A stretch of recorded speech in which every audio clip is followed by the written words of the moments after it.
KPR ផ្សាយចេញពីទីក្រុងខ្មែរ Long Beach រដ្ឋ California នៃសហរដ្ឋអាមេរិក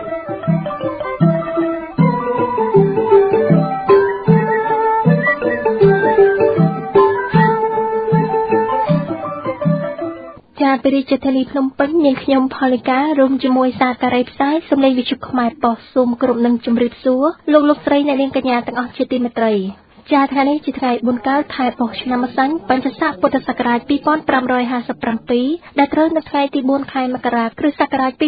2014ជាសម្រាប់កម្មវិធីផ្សាយរបស់វិទ្យុខ្មែរប៉ុស្តិ៍នៅថ្ងៃនេះនាងខ្ញុំសូមជូនតាមមេត្តារឿងរួមមានគណៈបកសង្គ្រោះជាតិប្រកាសបដូររូបភាពនៃការធ្វើបាតកម្មនៅថ្ងៃអាទិត្យទី5នេះគណៈបកសង្គ្រោះជាតិនឹងដាក់ពាក្យបណ្ដឹងទៅអ្នកដឹកនាំប្រទេសកម្ពុជាទៅតុលាការព្រហ្មទណ្ឌអន្តរជាតិស្តីពីបទឧក្រិដ្ឋកម្មប្រឆាំងមនុស្សជាតិរដ្ឋាភិបាលមានគម្រោងប្រើប្រាស់ប្រព័ន្ធតុលាការចាត់ឃុំខ្លួនថ្នាក់ដឹកនាំគណៈបកសង្គ្រោះជាតិកិច្ចពិភាក្សាស្តីអំពីចរន្តនៃការធ្វើមហាបាតកម្មរបស់គណៈបក្សសង្គ្រោះជាតិជាមួយនឹងប្រជាពលរដ្ឋដែលចូលរួមច្រើនកកកពីមួយថ្ងៃទៅមួយថ្ងៃដើម្បីទាមទារឲ្យមានការបោះឆ្នោតជាថ្មីឡើងវិញភាគទី2ជាភាគបញ្ចប់ទស្សនៈមតិពលរដ្ឋនិងព្រះសង្ឃខ្មែររស់នៅក្រៅប្រទេសជុំវិញការប្រើអំពើហិង្សាយ៉ាងកុក្លឿនរបស់កងកម្លាំងមានសមត្ថកិច្ចរដ្ឋាភិបាលឯកបកលោកហ៊ុនសែនមកលើក្រុមបាតកោកម្មករសូត្រត្រង់ខ្មែរដែលទាមទារនៅភាពយុត្តិធម៌និងសិទ្ធិនៃការរស់នៅឲ្យបានសមរម្យ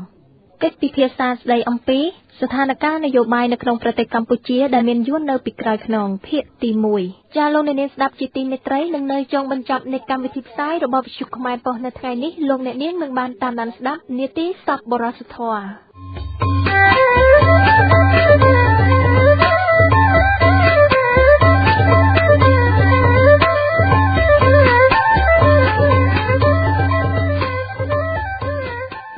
ចាលំដាប់តទៅនេះនាងខ្ញុំសូមជូនព័ត៌មានគណៈបក្សសង្គ្រោះជាតិផ្លាស់ប្តូររូបភាពនៃការធ្វើបាតកម្មនៅថ្ងៃអាទិត្យទី5នេះលោកទៀងសច្ចៈសូមជូនព័ត៌មានពុស្ដា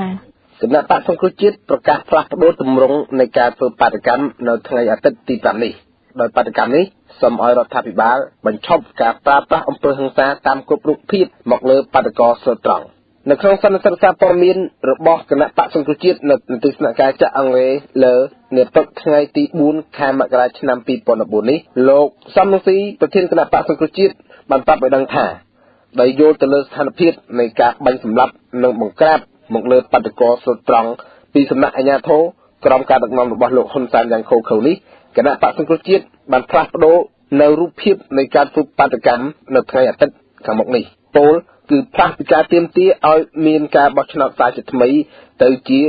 ការធ្វើបាតកម្មដោយអហិង្សាសូមឲ្យរដ្ឋាភិបាលបញ្ឈប់ការប្រើប្រាស់អំពើហិង្សាតាមគ្រប់រូបភាពទី5មករានេះយើងនៅតែធ្វើប៉ុន្តែយើងផ្លាស់ប្ដូររូបភាពបំណងបាតកម្មរបស់យើងទាំងពាក្យស្លោកទាំងការរៀបចំទាំងសមាជិកភាពអ្នកចូលរួមទាំងរបៀបដែលយើងធ្វើគឺយើងធ្វើដើម្បីឆ្លុះបញ្ចាំងការឈឺចាប់ការព្រួយបារម្ភរបស់យើងដូចខ្ញុំបានលើកឡើងអំបញ្ញមិញបាតកម្មរបស់យើងគឺដើម្បីថ្កោលទោសហើយទាមទារឲ្យបញ្ឈប់ជាបន្ទាន់រាល់អំពើហិង្សាគឺបាតកម្មរបស់យើងគឺស្ថិត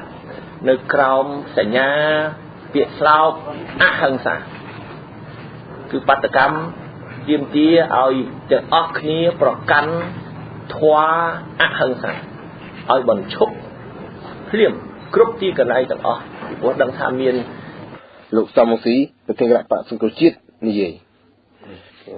លោកកឹមសុខាបន្ថែមពីលើនេះខ្ញុំមិនចង់បញ្ជាក់ថាបាតកម្មចាប់ធ្វើពីថ្ងៃស្អែកនេះទៅ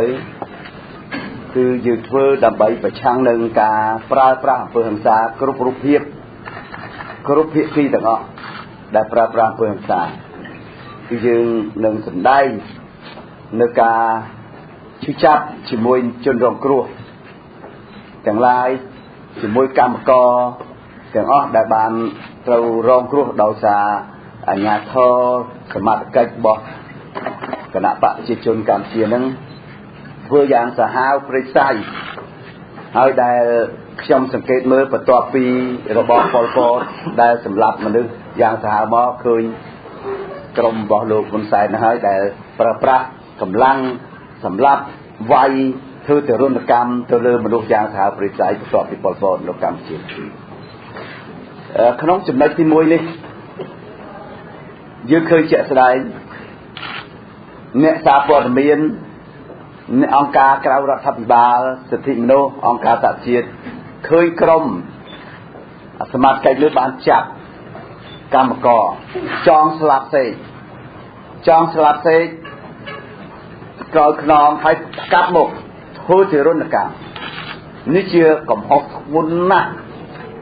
ការធ្វើទរណកម្មទោះបីនៅក្នុងច្បាប់សង្គ្រាមក៏ដោយពេលចាប់ឆ្លើយទឹកបានក៏គេអត់យកមកវាយមកធ្វើបាបអញ្ចឹងដែរពេលគេធ្វើគេប្រកួតគ្នានៅពេលប្រកួតគ្នាគឺប៉ះប្រកិច្ចគ្នាប៉ុន្តែពេលចាប់បានហើយគេអត់មានយកមកវាយដំច្រំទីដូចអាជ្ញាធររបស់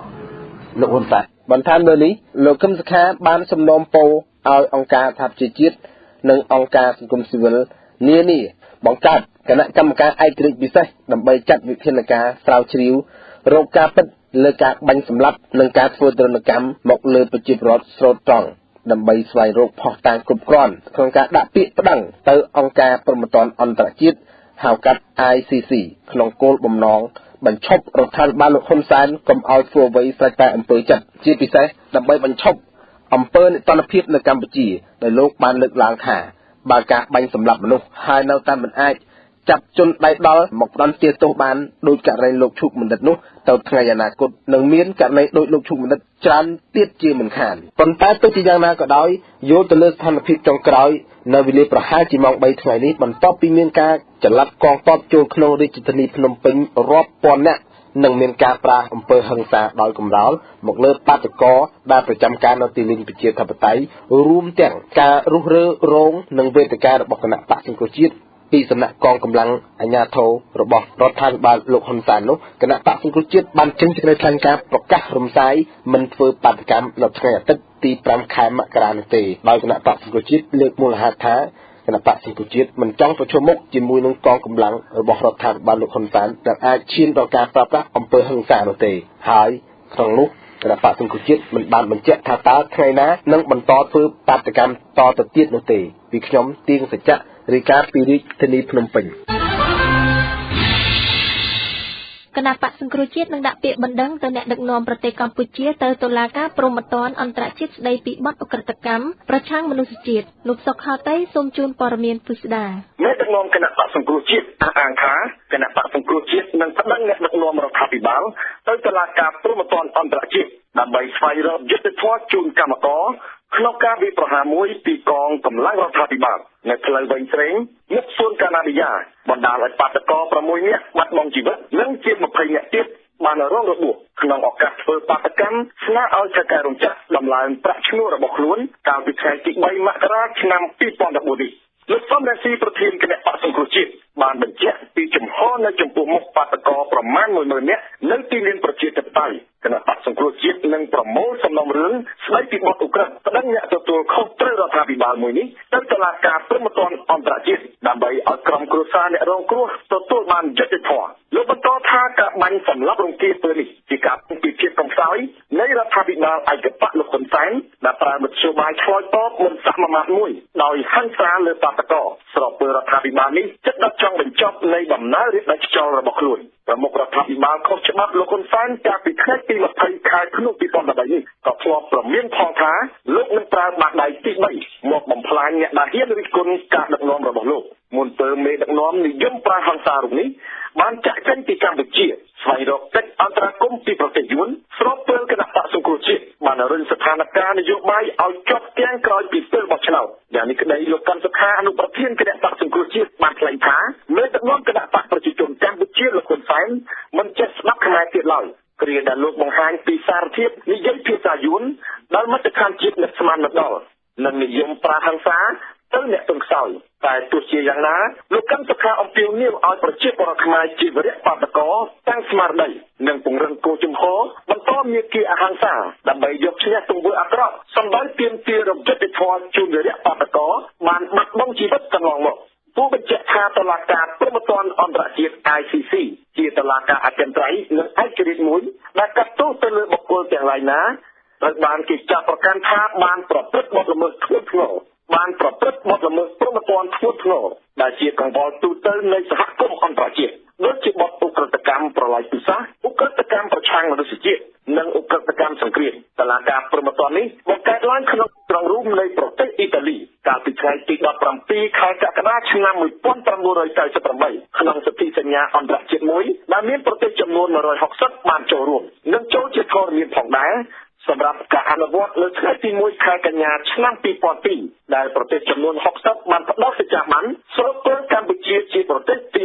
59បានចុះហត្ថលេខាទទួលស្គាល់តុលាការព្រហ្មទណ្ឌអន្តរជាតិនៅថ្ងៃទី11ខែមករា2002ថ្មីនេះលោកស្រី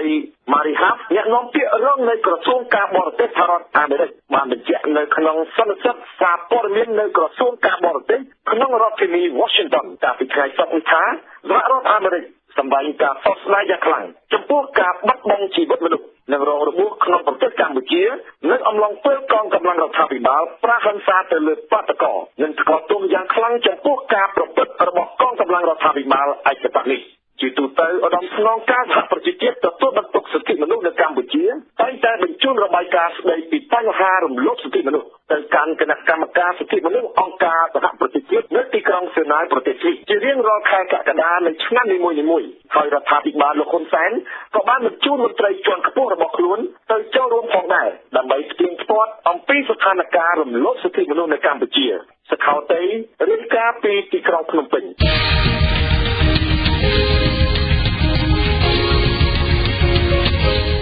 រដ្ឋាភិបាលមានគម្រោងប្រើប្រាស់ប្រព័ន្ធតុលាការចាត់ឃុំខ្លួនថ្នាក់ដឹកនាំគណបក្សសង្គ្រោះជាតិលោកសវណ្ណរដ្ឋីសូមជូនព័ត៌មានពិស្ដាតាមប្រភពព័ត៌មានពីមន្ត្រីបម្រើការនៅក្រសួងមហាផ្ទៃបានបង្ហាត់ឲ្យវិទ្យុខ្មែរប៉ុស្តិ៍ដឹងថា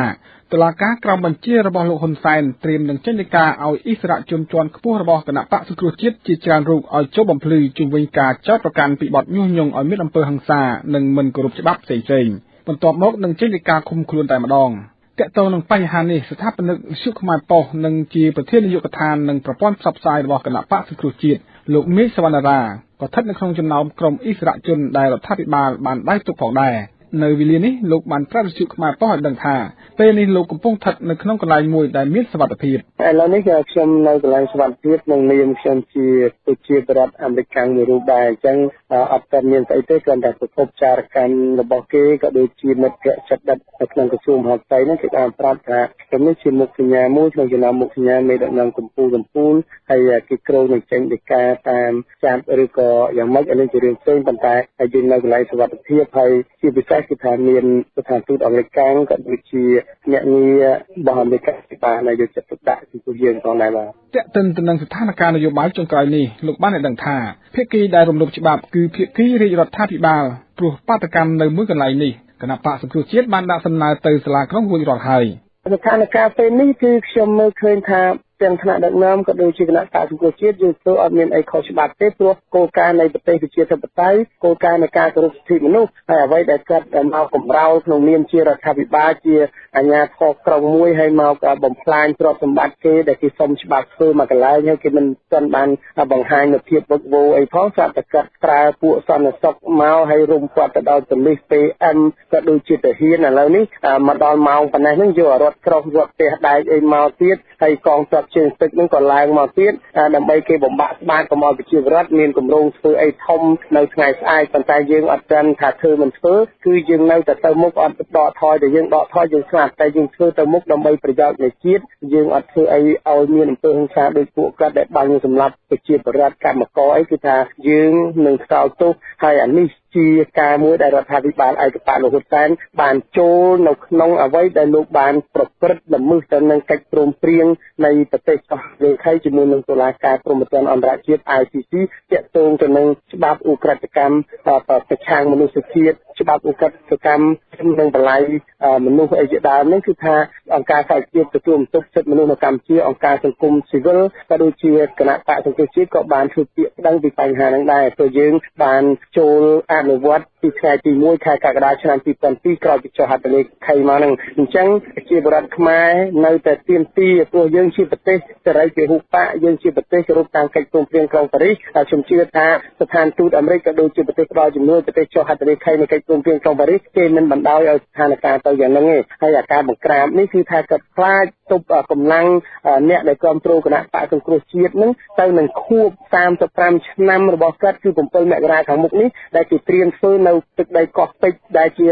កោះពេជ្រឃាតស្លាប់ខ្មែរអស់រាប់រយនាក់ហ្នឹងប្រភពបានដឹងទៀតថាមន្ត្រីរាជការជាច្រើនក្រោមអាវ៉ាត់នៃរដ្ឋាភិបាលឯកបករបស់លោកហ៊ុនសែនបានសម្ដែងការមិនសប្បាយចិត្តចំពោះដំណឹងជុំវិញដែលរដ្ឋាភិបាលយកប្រព័ន្ធតុលាការមកគៀបសង្កត់ថ្នាក់ដឹកនាំគណៈបកសង្គ្រោះជាតិយុទ្ធសាស្ត្របំផុតបំភ័យនេះត្រូវបានអ្នកខ្លំមើលនយោបាយលើកឡើងថាព្រឹត្តិការណ៍ចុះបង្ក្រាបរុះរើតង់នៅទីលានប្រជាធិបតេយ្យនៅព្រឹកនេះដោយសារលោកនាយករដ្ឋមន្ត្រីហ៊ុនសែនបានមើលឃើញពីសន្ទុះរបស់ប្រជាពលរដ្ឋខ្មែរស្ទើរគ្រប់មជ្ឈដ្ឋានបានមកចូលរួមធ្វើមហាបាតកម្មអហិង្សាជាមួយគណៈបកសង្គ្រោះជាតិដើម្បីឲ្យមានការផ្លាស់ប្តូរពិតប្រាកដនៅកម្ពុជា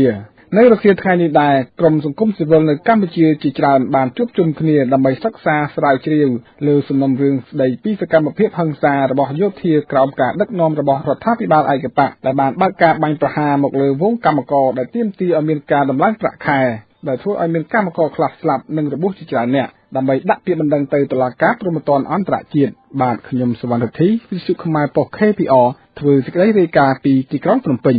ចាលោកអ្នកនាងស្ដាប់ជាទីមេត្រីជាបន្តសូមអញ្ជើញលោកអ្នកនាងតាមដានស្ដាប់ការសាកសួរដេញដោលរបស់លោកពេជ្រសវណ្ណទៅកាន់លោកស្បៃវែងជុំវិញការវាយបង្ក្រាបរបស់កងកម្លាំងមានសមត្ថកិច្ចរដ្ឋាភិបាលឯកបកលោកហ៊ុនសែននៅលើទីលានសួនប្រជាធិបតេយ្យជាទីកន្លែងដែលគណៈបកសង្គ្រោះជាតិជួបជុំជាមួយប្រជាពលរដ្ឋធ្វើមហាបាតកម្មអហិង្សាដើម្បីទាមទារឲ្យមានការបោះឆ្នោតឡើងវិញកាលពីព្រឹកថ្ងៃទី4ខែមករាឆ្នាំ2014នេះបាទខ្ញុំពេជ្រសវណ្ណសូមក្រាបថ្វាយបង្គំព្រះថេរានុថេរៈគ្រប់ព្រះអង្គនិងជម្រាបសួរលោកស្រីและនាងកញ្ញាស្ដាប់វិទ្យុខ្មែរប៉ុស្តិ៍ជាទីមេត្រីបាទថ្ងៃនេះគឺជាព័ត៌មានមួយទាន់ហេតុការណ៍គឺជាដំណឹងក្តៅខ្ញុំបានទៅដល់ទីលានប្រជាធិបតេយ្យឃើញថាមានទ័ពជាច្រើនរយនាក់រាប់ពាន់នាក់បានមកបង្ក្រាបនៅទីលានប្រជាធិបតេយ្យបាទឥឡូវដើម្បីឲ្យជ្រាបច្បាស់លោកស្បៃវែងគាត់ក៏មានវត្តមាននៅទីនោះដែរឥឡូវខ្ញុំបាទសូមជួបលោកស្បៃវែងឲ្យបងប្អូនអ្នកស្ដាប់តាមដានដូចតទៅបាទសូមជម្រាបសួរលោកស្បៃវែងបាទជំរាបសួរលោកពេជ្រសវណ្ណបាទតើហេតុការណ៍នៅទីលានប្រជាធិបតេយ្យនៅព្រឹកនេះតើលោកបានជួបអ្វីខ្លះបាទខ្ញុំនិយាយពីព្រឹកមិញបន្តិចគឺថានៅវេលាម៉ោង9នេះគេបានទេមកខ្ញុំនៅខាងនិយាយចំទៅគឺអ្នកនៅផ្ទៃក្នុងតែម្ដងខាងជួរគណៈបព្វជិជនដែលគេស្គាល់ខ្ញុំគេថាម៉ោង12នេះគឺគេនឹងទៅរុះរើបាទសូមឲ្យលោកស្បៃវែងដើម្បីជូនដំណឹងដល់ដែលអ្នកទទួលខុសត្រូវវិស័យលោកធានសន្តិកម្មវិធីទាំងអស់គ្នាទៅហើយខ្ញុំក៏បានមិនទាន់អស់ចិត្តទេខ្ញុំក៏បានដើរមកមើលហើយខ្ញុំបានដើរថតគ្រប់ជ្រុងជ្រោយទាំងអស់តាំងពីទិសក្បែរសង្កាត់ផ្លាស់ចកនៅ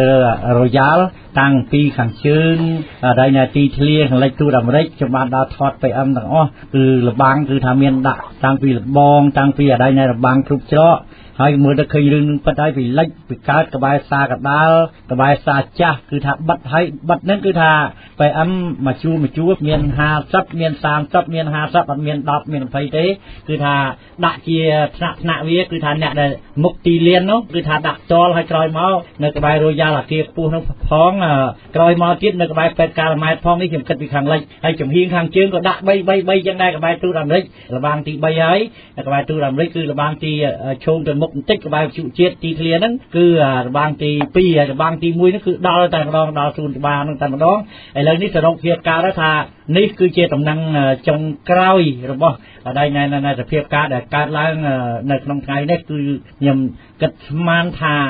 100% ហើយព័ត៌មាននេះគឺថាវាត្រូវយុទ្ធសាស្ត្រកំតិចនៅទីលានវិទ្យាធិបតេយ្យតែម្ដងលោកពេជ្រសវណ្ណបាទលោកបានមានប្រសាសន៍ថាឥឡូវនេះត្រូវទីកំតិចខ្ញុំក៏បានទទួលព័ត៌មានពីខាងក្រសួងការពារជាតិមានអ្នកដែលគេស្នេហាជាតិខ្លះបានទូរស័ព្ទប្រាប់ខ្ញុំហើយបានសេចក្តីថាបាញ់មិញនេះខ្ញុំបានទៅឡើងទៅដល់លើឆាកជួបអិសរាជជនយើងសំខាន់ប្រហែលអ្នកហ្នឹងឥឡូវនេះបានកិច្ចដោយសុវត្ថិភាពហើយចង់ឲ្យលោកបញ្ជាក់ឲ្យបងប្អូនខ្មែរយើងនៅក្រៅប្រទេសឲ្យយល់ដឹងពីបញ្ហាស្រុកយើងបច្ចុប្បន្ននេះឃើញថាពីព្រឹកមិញហ្នឹងមានការបតាយបតបគ្នានៅតំបន់សួនកាណាឌីយ៉ានៅ ផ្លូវវែងស្រីតើការពិតទេបាទមានអ្នកឲ្យព័ត៌មានមកថានៅកណ្ដាលយាមានកំភ្លើងខ្ទុះបាទមានកំភ្លើងខ្ទុះហើយក៏មានខាងកម្មករយើងរីឯខាងស្រីនោះគ្នាបានចេញហើយគេវាយយកជើងទៅធាក់វាយទ្វារវាយអីគោះលបាញដល់កន្ទប់មិនឲ្យមាននរណាមួយនៅក្នុងទីនេះគឺពួក PM តែម្ដងហើយចូលបញ្ជាក់ថាអ្នកដែលបាញ់មិនចូលមិញនេះខ្ញុំបានទទួលព័ត៌មានមកច្បាស់លាស់ហើយថាមានយួនគឺយួនតែម្ដងទាហានហ្នឹងគឺថាមាន PM មានរូបភាពជាក៏បាល់ចឹងក៏ប៉ុន្តែបើកមុខមើលទៅយួនអត់មានចេះនិយាយទេគឺថាអ្នកដែលទៅរបួសបាទកំភ្លើក្របកំភ្លើហ្នឹងបានហើយគាត់ហ្នឹងម៉ូតូកង់3គាត់ថាមានយួនគឺថានៅក្នុងហ្នឹងមិនមែនមានតែខ្មែរទេគឺថាមានយួនហើយខ្ញុំសូមជូនដំណឹងថាស្លាប់ទី1នៅខាងស្រុកស្ដេចនេះបាទគឺខ្ញុំមិនបានដូចគាត់ឈ្មោះទេគឺថាម្នាក់ដែលខ្ញុំបានមូលនិធិបងប្អូនដែលចូលនោះបាទចំនួន$200គឺខ្ញុំជូនទៅដល់ខ្ញុំស្បៃវែងហើយនឹងក្រុមការងារមានប្អូនម៉ាក់នៅខាងយុវជនមានជ័យខាងគណៈបកសង្គ្រោះគឺថាគាត់ជាកូនប្រធានភូមិតែម្ដងនៅក្នុងស្រុកស្ដេចហើយនៅក្នុងខាងអីនៅកំពង់ស្ពឺបាទដែលខ្ញុំភ្លេចស្រុកហើយគឺថានៅខាងកំពង់ស្ពឺខ្ញុំក៏បានជួយគាត់មកយកលុយដែរស្គាល់នឹងឪពុកគាត់ជាអនុប្រធានភូមិបាទអញ្ចឹងស្លាប់ទាំងពីរហ្នឹងគឺកូនអនុប្រធានភូមិមួយកូនប្រធានភូមិមួយនៅស្រុកពីវែងក្នុងស្រុកស្ដេចខេត្តពីវែងហើយណែអនុប្រធានភូមិដែលជួគណៈបកប្រជាជនដែរអាហ្នឹងគឺថាងាប់នៅខាងខេត្តកំពង់ស្ពឺគាត់បាននិយាយថាគាត់ជាអនុប្រធានភូមិអញ្ចឹងបានថាចូលមកបងប្អូនអ្នកក្រៅស្រុកបាទមានអូស្ត្រាលីមានអាមេរិកមានកាលដែរលោកទូតជ្រាបថាសភាពការទុកខ្មែរគឺថាកើតឡើងថ្ងៃនេះហើយចូលមកបងប្អូនយើងសូមជួយផ្ដល់ជាកម្លាំងចិត្តដល់ខាងក្នុងផងហើយគេគម្រាមថាការដែលបន្តិចនោះហើយគេរត់តាមចាប់មេដូចជាលោកធានសំនឹងស៊ីលោកអនុធានកម្មខានិងដូចជាលោកមីចវណ្ណរាប្រធានវិទ្យុខ្មែរប៉ុស្តិ៍ទាំងអស់ហ្នឹងគឺថាគាត់ជាជួរតំណាងរាស្ត្រខ្ញុំគិតថាគេតាមចាប់ខ្លួនហើយនៅក្នុងថ្ងៃនេះបើចឹងទេបើបានលឺហើយបងប្អូននៅខាងស្រុកក្រៅដែលមានពាក់ព័ន្ធនឹងអស់លោកតំណាងរាស្ត្រនេះក៏សូមឲ្យគិតខ្លួនមួយរយៈសិនបាទគឺថាយើងពិសេសទូតបារាំងទូតអាមេរិកជប៉ុននិងទូតអូស្ត្រាលីបាទអរគុណបាទលោកស្បៃវិញតាមដែលខ្ញុំទទួលព័ត៌មានមិញថាលោកមីសវណ្ណរាក៏ដូចជាបងប្អូនខ្មែរមកពីសហរដ្ឋអាមេរិកជាពិសេសលោកពីណាបានចូលទៅស្ថានទូតឃើញថាសុវត្ថិភាពហើយចង់ឲ្យលោកស្បៃវិញរៀបរាប់ពីសកម្មភាពដែលកងកម្លាំងនឹងចូលទៅយ៉ាងដូចនេះដែរបាទទី1គឺថាខ្ញុំមកនេះគឺថាគេជៀនដំណើរគឺថាគេជៀនដំណើរកលទៅមុខណាគឺថាកលគ្រប់ទិសទាំងអស់គេអេកូនដាក់គ្នាគេកលទៅមុខហើយអាអ្នកនៅទិសដៃហ្នឹងមួយជាន់ពីរជាន់ក្រោយហ្នឹងចាំបិទហើយប្រហែលជា1ម៉ោងទៅខាងមុខនេះទៀតបើមានបាតកម្មនឹងចូលទៅដល់ទីលាននោះហើយគឺថាគេនឹងបិទនៅក្បែរពេទ្យការម៉ែត្របិទនៅក្បែរទារយ៉ាខ្ពស់បិទនៅក្បែរផ្សារចាស់បិទនៅក្បែរផ្សារថ្មីគឺថាបិទផ្លូវទាំងអស់ហ្មងបិទផ្លូវទាំងអស់អាហ្នឹងគឺតំណែងចុងក្រោយមកគឺថាអ្នកព័ត៌មានដែលគេឲ្យខ្ញុំមកគឺថាហើយគេចេះតែកលទៅមុខហើយនិយាយរួមទៅម៉ោងនេះគឺត្រូវម៉ោងគេបន្តិចហើយម៉ោងដែលយើងកំពុងតែនិយាយហ្នឹងគឺថាបាទតើលោកដឹងលោកប្រធានទាំងពីរលោកសំរងស៊ីក៏ដូចលោកកំសិក្ខាហ្នឹងតើឥឡូវនេះគាត់នៅឯណាដែរបាទអត់ទាន់និយាយបានទេព្រោះថានៅក្នុងប្រហែលជាគាត់ទៅរកកន្លែងសុវត្ថិភាពហើយប៉ុន្តែយើងមិនអាចនិយាយបានទេបាទហើយនៅក្នុងនោះក៏មានខាង UN បាទគឺថានៅជាប់គាត់បានមាន UN ហើយក៏មានខាងនិយាយទៅមានអគ្គរដ្ឋទូតក៏នៅជាប់គាត់ដែរប៉ុន្តែខ្ញុំមិនអាចនិយាយបានថាគាត់នៅទីណាទេប៉ុន្តែគេកំពុងតែរំដោះគាត់បាទប៉ុន្តែមិនដឹងថាចេញរបៀបណាយើងរបៀបណានឹងគឺនៅក្នុងម៉ោងនេះគឺចូលមកបងប្អូនអ្នកចុកក្រៅគឺថាលោកដោតអារម្មណ៍ទាំងអស់គ្នានេះគឺជាប្រវត្តិសាស្ត្រមួយរបស់អំពើឃុំឃើញរបស់ហ៊ុនសែនដែលមានយួនពីក្រោយសូមជម្រាបបងប្អូនដែលអ្នកមានលំមូសទាំងអស់ជាង30នាក់នៅពេទ្យវិទ្យាដែលមានខ្ញុំផ្ទាល់កំពុងតែថែជំងឺពីម្សិលមិញនេះហើយខ្ញុំបានក៏ចូលលោកពេជ្រសវណ្ណដែរតែដោយលោករវល់ពេកហើយខ្ញុំក៏បានជួបលោកពេជ្រសវណ្ណវេលាម៉ោង3ទៅហើយជាមួយវិទ្យុ ABC ខាងអូស្ត្រាលីឥឡូវនេះខ្ញុំសូមបងប្អូនដែលនេះសូមឲ្យក្មួយទាំងអស់ដែលមានគ្រួសារកូនចៅសូមយកទៅស្រុកកំណើតដើម្បីយើងទៅចាក់ថ្នាំទីនោះទៅពីព្រោះថាដូចជារបួសជើងរបួសអីមិនស្លាប់ទេដូច្នេះទៅគឺថាយើងមិនអាចនៅពេទ្យវិទ្យាបានទេព្រោះគេអត់ឲ្យក្រែយើងដេកគេទុកយើងនៅតាមផ្លូវហ្នឹងហើយថ្ងៃម៉ោង5ម៉ោង3ឡើងក្តៅគ្នានៅដូចអីហើយគ្មានចង្ហាគ្មានអីទាំងអស់បាទគេគាត់ទៅពេលទូនាទីចាក់ថ្នាំនេះហើយខ្លះក៏នៅក្របមួយក្របពីរក្របនៅនឹងខ្លះទៅក៏ខ្វេះក្របបានដូច្នេះទេដូចជា បញ្ជាមកពីលើគេគម្រាមដល់ប្រធានពេទ្យនោះថាមិនឲ្យយកចិត្តទុកដាក់តែម្ដងបើតាមមើលទៅពីព្រោះនៅជាន់ក្រោមបំផុតខ្ញុំបានដើរមើលកន្ទប់ឃើញនៅឆ្លាស់វាលបានពីពាក់កណ្ដាលអាគាររហូតទៅដល់ដំបូងគឺអត់មានមនុស្សទេហើយខាងលើនោះវាមានមនុស្សគេធ្វើណែនដាក់ក៏ប៉ុន្តែពួកអ្នកលបួស20-30នាក់គេដាក់មកជួរហ្មងដាក់មកជួរឲ្យដល់ត្រូវគ្នាក្តៅដូចក្បីដូចគោអញ្ចឹងបាទអាហ្នឹងគឺថាសូមឲ្យបងប្អូនដែលមានកូនចៅឬតាមណៃណែវត្ថុខ្មែរប៉ុសនេះហើយក៏សូមតនេះមកគឺថាសូមខ្ញុំសប្បាយវែងគឺថាសូមឲ្យបងប្អូនយកកូនយកចៅនេះដកថយបាទដើម្បីទៅព្យាបាលផ្ទះពីព្រោះថាពេលនេះមិនដឹងអ្នកណាជួយអ្នកណាបានទេគឺថាហើយខ្ញុំដឹងហើយពីបញ្ហា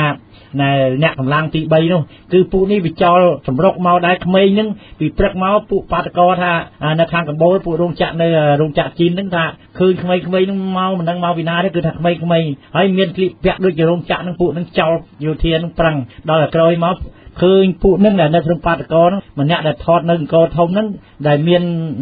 ដៃកាន់បំណងមួយដៃមួយហ្នឹងចាប់អ្នកដែលហាក់ជីបហ្មងគឺថាម្នាក់នឹងចាប់ហ្មងអាហ្នឹងគឺជាកម្លាំងទី3របស់គេខ្ញុំសូមបំភ្លឺប្រាប់បងប្អូនបើវាថាដាក់ចម្រុះនៅជាមួយពួកបាតកោឲ្យចោលមកធ្វើនាំពួកបាតកោហ្នឹងចោលពួកបាតកោស្មើនឹងគ្នាយើងនេះខ្ញុំបានតែឃើញផ្ទាល់ហើយក្រោយមកក៏ខ្ញុំបាន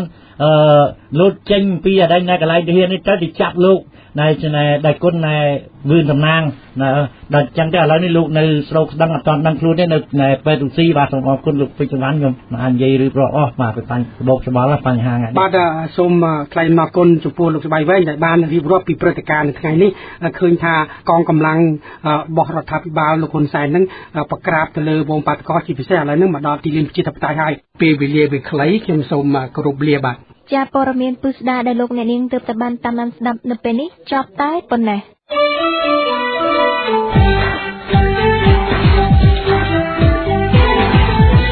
លោកអ្នកកំពុងស្ដាប់វិទ្យុខ្មែរប៉ុសផ្សាយចេញពីក្រុងឡុងបិចរដ្ឋកាលីហ្វ័រញ៉ាសហរដ្ឋអាមេរិក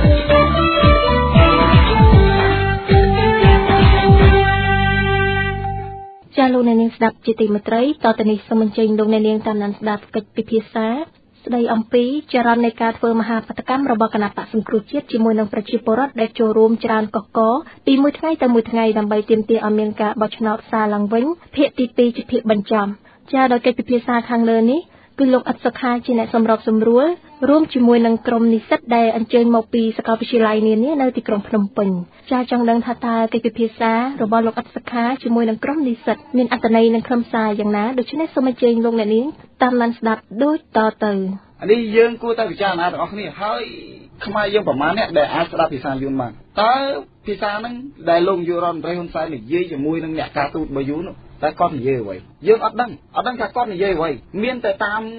ព័ត៌មានខ្លះដែលទំនាយឲ្យអ្នកសារព័ត៌មានដឹងតើសួរថាព័ត៌មានហ្នឹងយើងអាចទុកចិត្តបានឬក៏អត់នៅពេលដែលគាត់និយាយបានថាគាត់បញ្ចេញបាតដៃទី3ហើយគាត់ទៅយួនខ្ញុំព្រួយបារម្ភខ្មែរគ្នាឯងមធ្យមគឺធំអ្នកដែលនៅឈរពីក្រោយហើយអ្នកដែលនៅឈរពីក្រោយនឹងគឺជាអ្នកដែលមានបំណងឈ្លានពានខ្មែរតាំងពីដើមមកម្លេះតាមប្រវត្តិសាស្ត្រយួនមិនដែលល្អជាមួយខ្មែរទេមានតែខ្មែរទេដែលរងទុក្ខវេទនាដោយសារតែយួនអញ្ចឹងដូចខ្ញុំជំរាបអញ្ចឹងដល់ពេលហើយបើសិនជាលោកហ៊ុនសែនគ្មានដំណោះស្រាយសមរម្យណាមួយឲ្យជាពលរដ្ឋខ្មែរទទួលយកបានទេខ្ញុំគិតថាលោកហ៊ុនសែនគួរតែចុះចេញដោយស្រួលដោយមិនចាំបាច់មានការទាញទម្លាក់ពីប្រជាពលរដ្ឋខ្មែរហើយខ្ញុំក៏សូមផ្ដល់ជាយុទ្ធសាស្ត្រ2ជូនគណៈបក្សសង្គ្រោះជាតិមិនមែនខ្ញុំញុះញង់ឲ្យគណៈបក្សសង្គ្រោះជាតិទម្លាក់លោកហ៊ុនសែនទេប៉ុន្តែនេះគឺជាឆន្ទៈរបស់ប្រជាពលរដ្ឋខ្មែរខ្ញុំគិតថាគណៈបក្សសង្គ្រោះជាតិគួរតែដល់ពេលហើយវាយកឲ្យឈ្នះជាទីបំផុតបើសិនគណៈបក្សសង្គ្រោះជាតិមិនព្រមឆ្លៀតឱកាសនឹងវាលុកយកឈ្នះគណៈបក្សប្រជាជនទេខ្ញុំគិតថាប្រជាពលរដ្ឋខ្មែរបាតកោដែលគាត់មកចូលរួមនឹងខ្ញុំគិតថាប្រហែលជាគាត់អស់ចិត្តម្ដងបន្តិចអញ្ចឹងឆ្លៀតឱកាសហ្នឹងខ្ញុំគិតថាគណៈបក្សសង្គ្រោះជាតិគួរតែវាលុករយៈពេលខ្លីហើយយកជ័យជំនះឲ្យបានធំជាទីបំផុតពីព្រោះកលៈទេសៈនេះបើយើងមើលទៅលោកហ៊ុនសែនប្រហែលជាមិនចោះទេពីព្រោះគាត់បានតាក់ទងជាមួយនឹងខ្នងមួយឯករបស់គាត់ដូចជាណាបានលើកឡើងប្រហែលជាគាត់ជាអាយ៉ងរបស់យួនអញ្ចឹងខ្ញុំគិតថាលោកហ៊ុនសែនមិនចោះខ្ញុំនិយាយថាមិនចោះហ្មងអញ្ចឹងគណៈបក្សសង្គ្រោះជាតិគួរតែមានវិធានការរួមទាំងខ្ញុំផងដែរខ្ញុំក៏មានចូលរួមដើម្បីទាមទារទម្លាក់លោកហ៊ុនសែននេះពួកខ្ញុំគិតថាមិនចាំបាច់បោះឆ្នោតឡើងវិញព្រោះទម្លាក់គាត់ហើយរៀបចំគណៈបកនយោបាយឲ្យស្រួលបួលហើយដកបេក្ខភាពលោកហ៊ុនសែនចេញចាំបោះឆ្នោតទៀតពីព្រោះបើសិនជាមិនដកបេក្ខភាពលោកហ៊ុនសែនទេ ការបោះឆ្នោតនឹងវាមិនអាចធ្វើទៅបានបើសិនជាលោកហ៊ុនសែននៅតែមានដង្ហើមខ្ញុំគិតថាយូរនៅតែអាចឆ្លៀនពៀនខ្មែរបានទេអញ្ចឹងខ្ញុំមិនមែនអោយញុះញង់ឲ្យសម្រាប់លោកហ៊ុនសែនទេប៉ុន្តែបើសិនជាដល់ដំណាក់កាលចុងក្រោយអានេះធ្វើមិនខ្មែរសម្រាប់ចិត្តថាគួរតែទុកបុគ្គលណាដែលអាចជួយខ្មែរបានឬក៏យើងទុកគាត់ទៀតអាហ្នឹងខ្មែរយើងគិតពិចារណាទាំងអស់គ្នាអរគុណពូអរគុណវិធីអង្គជនជំវិញនឹងការធ្វើបាតកម្មនេះឃើញថាមានការទាមទារចុះចេញពីតំណែងប៉ុន្តែការចុះចេញពីតំណែងនេះលោកនាយករដ្ឋមន្ត្រីហ៊ុនសែនគាត់បានប្រកាសហើយថាអ្នកមិនសប្បាយចិត្តជាមួយគាត់នឹងមានតាំងពីយូរណាស់មកហើយប៉ុន្តែចង់ប្រៀបធៀបមើលកាលពីការទាមទារមុនឆ្នាំ98ឬក៏ឆ្នាំ2000ឆ្នាំ1993ក្តីដែលមិនពេញចិត្តលោកហ៊ុនសែនហ្នឹងយើងប្រៀបធៀបព្រឹត្តិការណ៍ពេលនោះហើយនឹងពេលបច្ចុប្បន្នហ្នឹងតើវាខុសគ្នាលក្ខណៈបែបណាមុននឹងឈានចូលដល់សំណួរខ្ញុំចង់សរុបពីយោបល់របស់អ្នកទាំងអស់គ្នាបន្តិចហើយខ្ញុំចង់បន្ថែមលោកហ៊ុនសែនក៏ថាគាត់ឡើងនៅរដ្ឋធម្មនុញ្ញចុះចេញនៃរដ្ឋធម្មនុញ្ញខ្ញុំសូមផ្ដាំថាការឡើងរបស់គាត់អត់ទាន់ស្របនឹងរដ្ឋធម្មនុញ្ញទេគឺយើងបោះឆ្នោតដោយសេរីត្រឹមត្រូវនឹងយុត្តិធម៌គាត់បានមួយផ្នែកគឺដោយសេរីដោយសារយួនក៏អាចបោះបានដែរសេរីមែនហើយតែត្រឹមត្រូវក៏អត់ទាន់ត្រឹមត្រូវទេហើយយុត្តិធម៌ក៏អត់ទាន់យុត្តិធម៌ដែរព្រោះឯការប្រកួតប្រជែងគឺលុយខាងគណៈបកប្រជាជនគឺច្រើនគឺដើរប្រមូលបានច្រើនគេប្រកួតប្រជែងបានច្រើនគេសោកគេប៉ាន់គេលួចគេប្លន់ហើយដល់ត្រឹមត្រូវនោះគឺមិនត្រឹមត្រូវទេព្រោះយុវជនខ្លះអត់បានបោះឆ្នោតទេហើយមួយទៀតហើយគាត់លើកមកសួរថាគាត់ខុសអីមិនចង់ឲ្យគាត់ចោះកំហុសធំបំផុតរបស់គាត់ណាគឺគាត់មិនចេះមើលកំហុសខ្លួនឯងតើគាត់អត់ចេះមើលកំហុសខ្លួនឯងគាត់ទៅដល់សួរគេហើយរឿងគាត់មនុស្សលើโลกនេះគ្មានអាណា perfect ទេហើយអញ្ចឹងគាត់ថាតើគាត់ខុសអីអញ្ចឹងមានន័យថាកំហុសធំបំផុតរបស់គាត់គឺគាត់អត់ចេះមើលកំហុសខ្លួនឯងហើយមួយទៀតទុកឲ្យបាត់ដៃខ្ញុំចង់និយាយសួរទៅគណៈបកសង្គ្រោះជាតិតិចតែគាត់ឆ្លើយតាមសារព័ត៌មានឆ្លើយតាមណាក៏បានដែរចង់សួរថារឿងបាត់ដៃទី3ដែលលោកហ៊ុនសែននិយាយហើយគាត់ទៅយួនហើយគាត់មកវិញតើគណៈបកសង្គ្រោះជាតិមានយុទ្ធសាស្ត្រអីឬអត់ឬមួយក៏ទុកឲ្យបាត់ដៃទី3ហ្នឹងចេញហើយចាំមានយុទ្ធសាស្ត្រឬក៏ចេញយុទ្ធសាស្ត្រមុនបាត់ដៃទី3ខ្ញុំសួរប៉ុណ្ណឹងហើយចំពោះសំណួរមិញគឺថាព្រឹត្តិការណ៍ដែលការទៀមទាឆ្នាំ1997 2003 2008គឺខុសគ្នាបន្តិចខុសគ្នាត្រង់ថា97គឺទី1ប្រជាពលរដ្ឋខ្មែរមិនទាន់មានភាពក្លាហានគ្រប់គ្រាន់ដោយសារគាត់ពឹងមើលពីសង្គ្រាមហើយនឹងភាពអត់ឃ្លានរបស់គាត់ហើយទី2ដោយសារនៅពេលហ្នឹងគឺខ្មែរមានអាវុធនៅគ្រប់ដៃអញ្ចឹងការបាតកម្មនៅពេលហ្នឹងគឺទោះបីចង់មិនចង់ក៏ត្រូវតែហិង្សាទាំងសងខាងហើយចំពោះ2003វិញគឺខ្មែរបែកបាក់សាមគ្គីគ្នាទាំងអ្នកដឹកនាំទាំងប្រជាពលរដ្ឋមានអ្នកដឹកនាំផ្សេងគ្នាអញ្ចឹងធ្វើឲ្យការបាតកម្មហ្នឹងអតិពលយ៉ាងណាដល់លោកហ៊ុនសែននេះហើយចំពោះ2008ក៏មិនខុសគ្នាប្រហែលដែរប៉ុន្តែចំពោះ2013 ចូល2014ហើយគឺបាតកម្មនេះគឺមានតែចំណុចមួយទេគឺលោកហ៊ុនសែនត្រូវតែចុះមានចម្លើយគឺត្រូវតែចុះប៉ុន្តែមិនដឹងថាគាត់ចុះតាមរបៀបណាមូលហេតុខ្ញុំនិយាយអញ្ចឹងយើងគួរតែមើលចលនាទី1គឺកម្មករដែលជាង70,000នាក់នៅប្រទេសកម្ពុជាទទួលប្រាក់ខែបាន65แล้วបានគេឲ្យឡើង80ឡើងបាន90បាន100ឥឡូវគេឲ្យកំណត់ទៅប៉ុន្តែគឺគាត់ចង់បាន160ដើម្បីអាចរស់នៅបានការរស់នៅក្នុងសង្គមមួយបើសិនតែគាត់រស់នៅដោយភាពអត់ឃ្លានណាវាគ្មានអ្វីក្រៅពីទៅលួចឆក់ប្លន់គេទេប៉ុន្តែដំណោះស្រាយនៅពេលនេះកម្មករបានមើលឃើញហើយគឺត្រូវតែឲ្យរដ្ឋាភិបាលតម្លើងឲ្យគាត់អញ្ចឹងគាត់អត់ព្រមទៅលួចឆក់ប្លន់គេទេគាត់គឺទៅទៀមទាអញ្ចឹងបើលោកហ៊ុនសែនមិនព្រមឲ្យគាត់មានតែផ្លូវមួយគឺលោកហ៊ុនសែនគ្មានសមត្ថភាពចុះហើយចំពោះគ្រូបង្រៀនមន្ត្រីរាជការគាត់ធ្វើការបម្រើសង្គមក្នុងការបម្រើសង្គមមួយគឺប្រាក់ខែឲ្យរស់នៅសមរម្យគាត់មិនចង់ទៅលក់បាយលក់បបររត់ម៉ូតូដប់ដើរស៊ីឈ្នួលពុកលួយអីវាខូចកិត្តិយសរបស់គាត់ជាមន្ត្រីរាជការអញ្ចឹងគាត់នឹងទៀមទានៅពេលដែលកម្មករនេះពេលកម្មករមិនចប់ឬមួយកម្មករឈប់ដោយក្រោយវាបាន160ហើយគឺមន្ត្រីរាជការនឹងចេញម្ដងហើយលោកហ៊ុនសែនបើថាគ្មានលទ្ធភាពទេគឺត្រូវមន្ត្រីរាជការទាញចុះដែរនៅវគ្គមន្ត្រីរាជការទៀតមិនតាន់អស់ទេនៅវគ្គមន្ត្រីរាជការទាញលោកហ៊ុនសែនចុះទៀតហើយហ្នឹងហើយជាពិសេសលោកពូរងឈុនដែលជាអ្នកអំពីវនីវហ្នឹងហើយសំខាន់បើលោកហ៊ុនសែនគាត់ចង់រស់នៅបានយូរបន្តទៅទៀតនៅការតំណែងហ្នឹងមានប្រហែលជាមានអាចមានផ្លូវទី1យកយន្តការឬយុទ្ធសាស្ត្រ7ចំណុចរបស់គណៈបកសង្គ្រោះជាតិដាក់គោលការណ៍នៅក្នុងគណៈបកប្រជាជនទាំងអស់រដ្ឋាភិបាលបច្ចុប្បន្នហ្នឹងយកទៅធ្វើអាហ្នឹងហើយលោកអាចខឹមគឺមានតែ7ចំណុចរបស់គណៈបកសង្គ្រោះជាតិហ្នឹងយកទៅទាំងអស់តែខែកម្មករ160មន្ត្រីរាជការទៀតបំផុតគឺ1លានហើយកំណត់ពីអាណត្តិគឺនិយាយចំយកទៅដាក់ទាំងអស់ហ្នឹងប្រហែលជាអាចលោកហ៊ុនសែនអាចបានរស់បាននៅពីអាណត្តិទៀតហើយសង្ឃឹមអាហ្នឹងនេះការយល់ឃើញរបស់ខ្ញុំឯងហើយចំពោះចំណុចចុងក្រោយបំផុតរបស់ខ្ញុំគឺទៅលើលោកហ៊ុនសែនគឺមានតែមួយទេលោកហ៊ុនសែនកុំព្យាយាមយកជនបរទេសមកធ្វើខ្នងមកឯង ពួកឯជនបរទេសយើងមើលសភាពការអន្តរជាតិជនបរទេសកំពុងតែភ្នែកសប្រយ័ត្នតាយួនបែកពោះយួនវាលេបច្រើនពេកនៅឥណ្ឌូចិនណាវាចង់លេបដល់ថៃទៀតណាប្រយ័ត្នតែវាបែកពោះប្រហ៊ុនសែនក៏មិនបែកពោះបែកមាត់ទៀតមិនដឹងដែរព្រោះសំខាន់គឺយួនឡងហ្នឹងគឺមានកម្ពុជាក្រោមខ្មែរយើងនេះលាវដែលកំពុងតែជាយាមរើបំរាស់ដែរចាំមើលតែខ្មែរយើងលើនឹងទេហើយបើលោកហ៊ុនសែនព្រមចុះចេញពីតំណែងទៅក្រោយលោកបានប្រជាពលរដ្ឋយកយល់ទៅលើមនុស្សដែលដឹងខ្លួនខុសគឺជាបណ្ឌិតហ្នឹងក្រោយលោកគេយល់យកអាចរស់នៅបានបន្តពូជពងវងតកូលត្រឹមត្រូវហើយបើសិនតែលោកព្រមចុះចេញដោយការតាក់កទម្លាក់អាហ្នឹងប្រហែលជាលទ្ធផលមិនល្អសម្រាប់តកូលរបស់លោកទេសូមអរគុណអរគុណក្នុងចិនឥឡូវនៅពេលនេះចិនណាមានឃើញអ្វីដែលជាការចាប់អារម្មណ៍ហើយដោយសារតែម៉ោងយើងជិតអស់ពេលហើយព្រោះមានអីជាការផ្ដាំផ្ញើទៅដល់អរុបស្នាប់ក៏ដូចជាបងប្អូនពលរដ្ឋដែលកំពុងធ្វើមហាបាតកម្មនៅមិនទាន់បានសម្រេចនេះហើយជាចុងក្រោយនេះខ្ញុំសូមឲ្យលោកនាយករដ្ឋមន្ត្រីព្រមស្របតាមឆន្ទៈរបស់ប្រជាពលរដ្ឋទៅពីព្រោះថាប្រជាពលរដ្ឋនៅច្រើនទៀតណាដែលមិនទាន់បានចូលរួមបាតកម្មយ៉ាងណាមិញស្រុកខ្ញុំទៅមកបានតែ 2 ភាគអីហ្នឹងក្នុងភាគ10ចឹងនាយករដ្ឋមន្ត្រីគួរតែចុះចេញទៅហើយបើសិនតែដឹងខ្លួនថាគ្មានសមត្ថភាពមិនស្គាល់ពីកំហុសខ្លួនឯងក៏គួរតែចុះចេញទៅបើសិនបើយើងមើលគាត់មានសមត្ថភាពនោះគូគាត់ធ្វើបានតាំងពីអាណត្តិមុនណាមិនចាំបាច់ថា2018បានឡើងទេហើយបើចាំអាណត្តិទៀតស្លាប់បាត់ហើយហើយចឹងឯងសូមផ្ដាំទៅលោកនាយករដ្ឋមន្ត្រីហ៊ុនសែនគួរតែចុះចេញស្របតាមឆន្ទៈរបស់ប្រជាពលរដ្ឋហើយរួមរស់ជាមួយគ្នាក្នុងនាមជាប្រជាពលរដ្ឋខ្មែរឈប់យកបរទេសណាមកធ្វើជាបង្អែកទៀតទៅយើងមើលប្រវត្តិសាស្ត្រតកាលណាខ្មែរយើងពឹងបរទេសគឺតែហិនហើយតែមកមើលតាំងពីមហានគរយើងប្រព័ន្ធបានរហូតដល់ប្រព័ន្ធបាតដៃអញ្ចឹងហើយគួរតែឈប់ពឹងបរទេសទៅហើយចរចាក្នុងនាមផលប្រយោជន៍ជាតិទាំងអស់គ្នាបាទសូមអរគុណពូអរគុណចិនដាឥឡូវជាចុងក្រោយដល់ឱកាសទៅខាំរិនមានអីជំរាបជូនអនុស្នាប់ហើយផ្ញើសារទៅកាន់បងប្អូនពលរដ្ឋខ្មែរដោយសារតែយើងដាច់ឆ្នាំហើយចូលឆ្នាំ2013គឺបញ្ហាគឺនៅដដែលឥឡូវឆ្លងចូលឆ្នាំ2014ទៀតនោះបាទដោយសារតែធម្មតាទេការធ្វើនយោបាយមួយដែលវាមិនមែនជាជាតិសាសន៍តែដូចគ្នាគឺពិបាកបន្តិចយើងមើលធំតែប្រទេសសេរីគ្រាន់តែគេជាប្រទេសមួយសញ្ជាតិមួយផងគេធ្វើនយោបាយគេធ្វើការទាមទារយូរចូលរំងំស្រុកខ្មែរដែលមានយួននៅពីខាងក្រោយខ្នងខ្ញុំនិយាយចំចុះគឺវាអញ្ចឹងបើមិនជាតាមតែខ្មែររកដំណោះស្រាយខ្មែរគ្នាឯងគឺរកដំណោះស្រាយយ៉ាងស្រួលបំផុតព្រោះខ្មែរស្រួលនិយាយគ្នាណាហើយខ្មែរមានសិលធម៌ខ្មែរមានគុណធម៌តាំងពីដើមក៏ប៉ុន្តែបើមិនជាមាន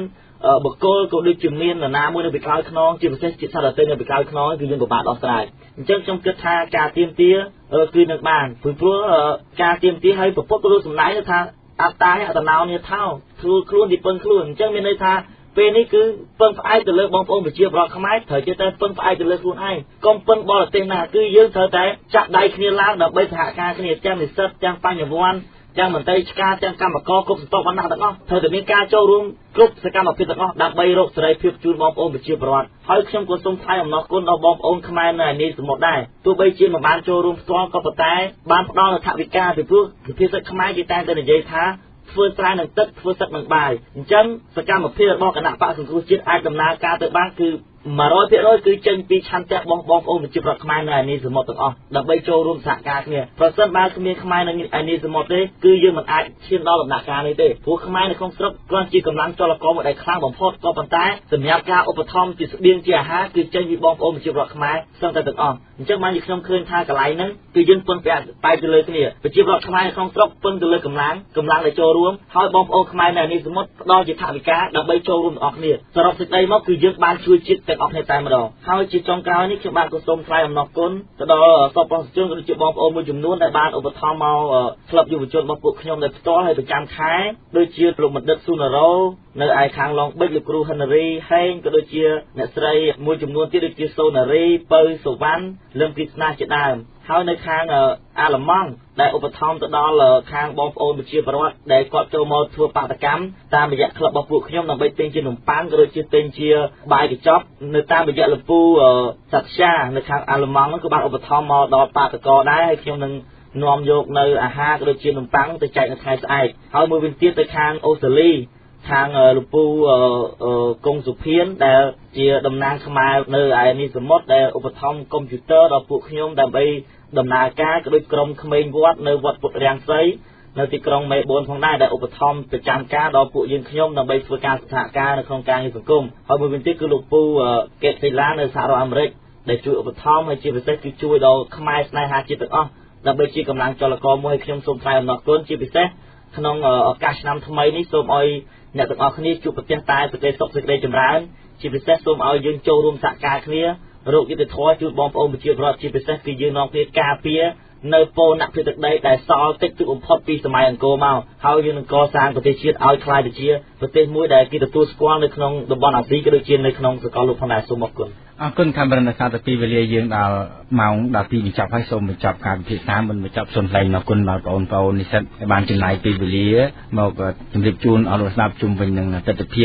ការធ្វើមហាបាតុកម្មរបស់គណៈបក្សសង្គ្រោះជាតិក៏ដូចជាការធ្វើបាតុកម្មរបស់កម្មករដែលទាមទាររកប្រាក់ខែ$160ក្នុងមួយខែនោះនៅពេលនេះសូមអរគុណសូមជម្រាបលាជួបគ្នាសាជាថ្មីនៅពេលក្រោយសូមអរគុណសូមជម្រាបលា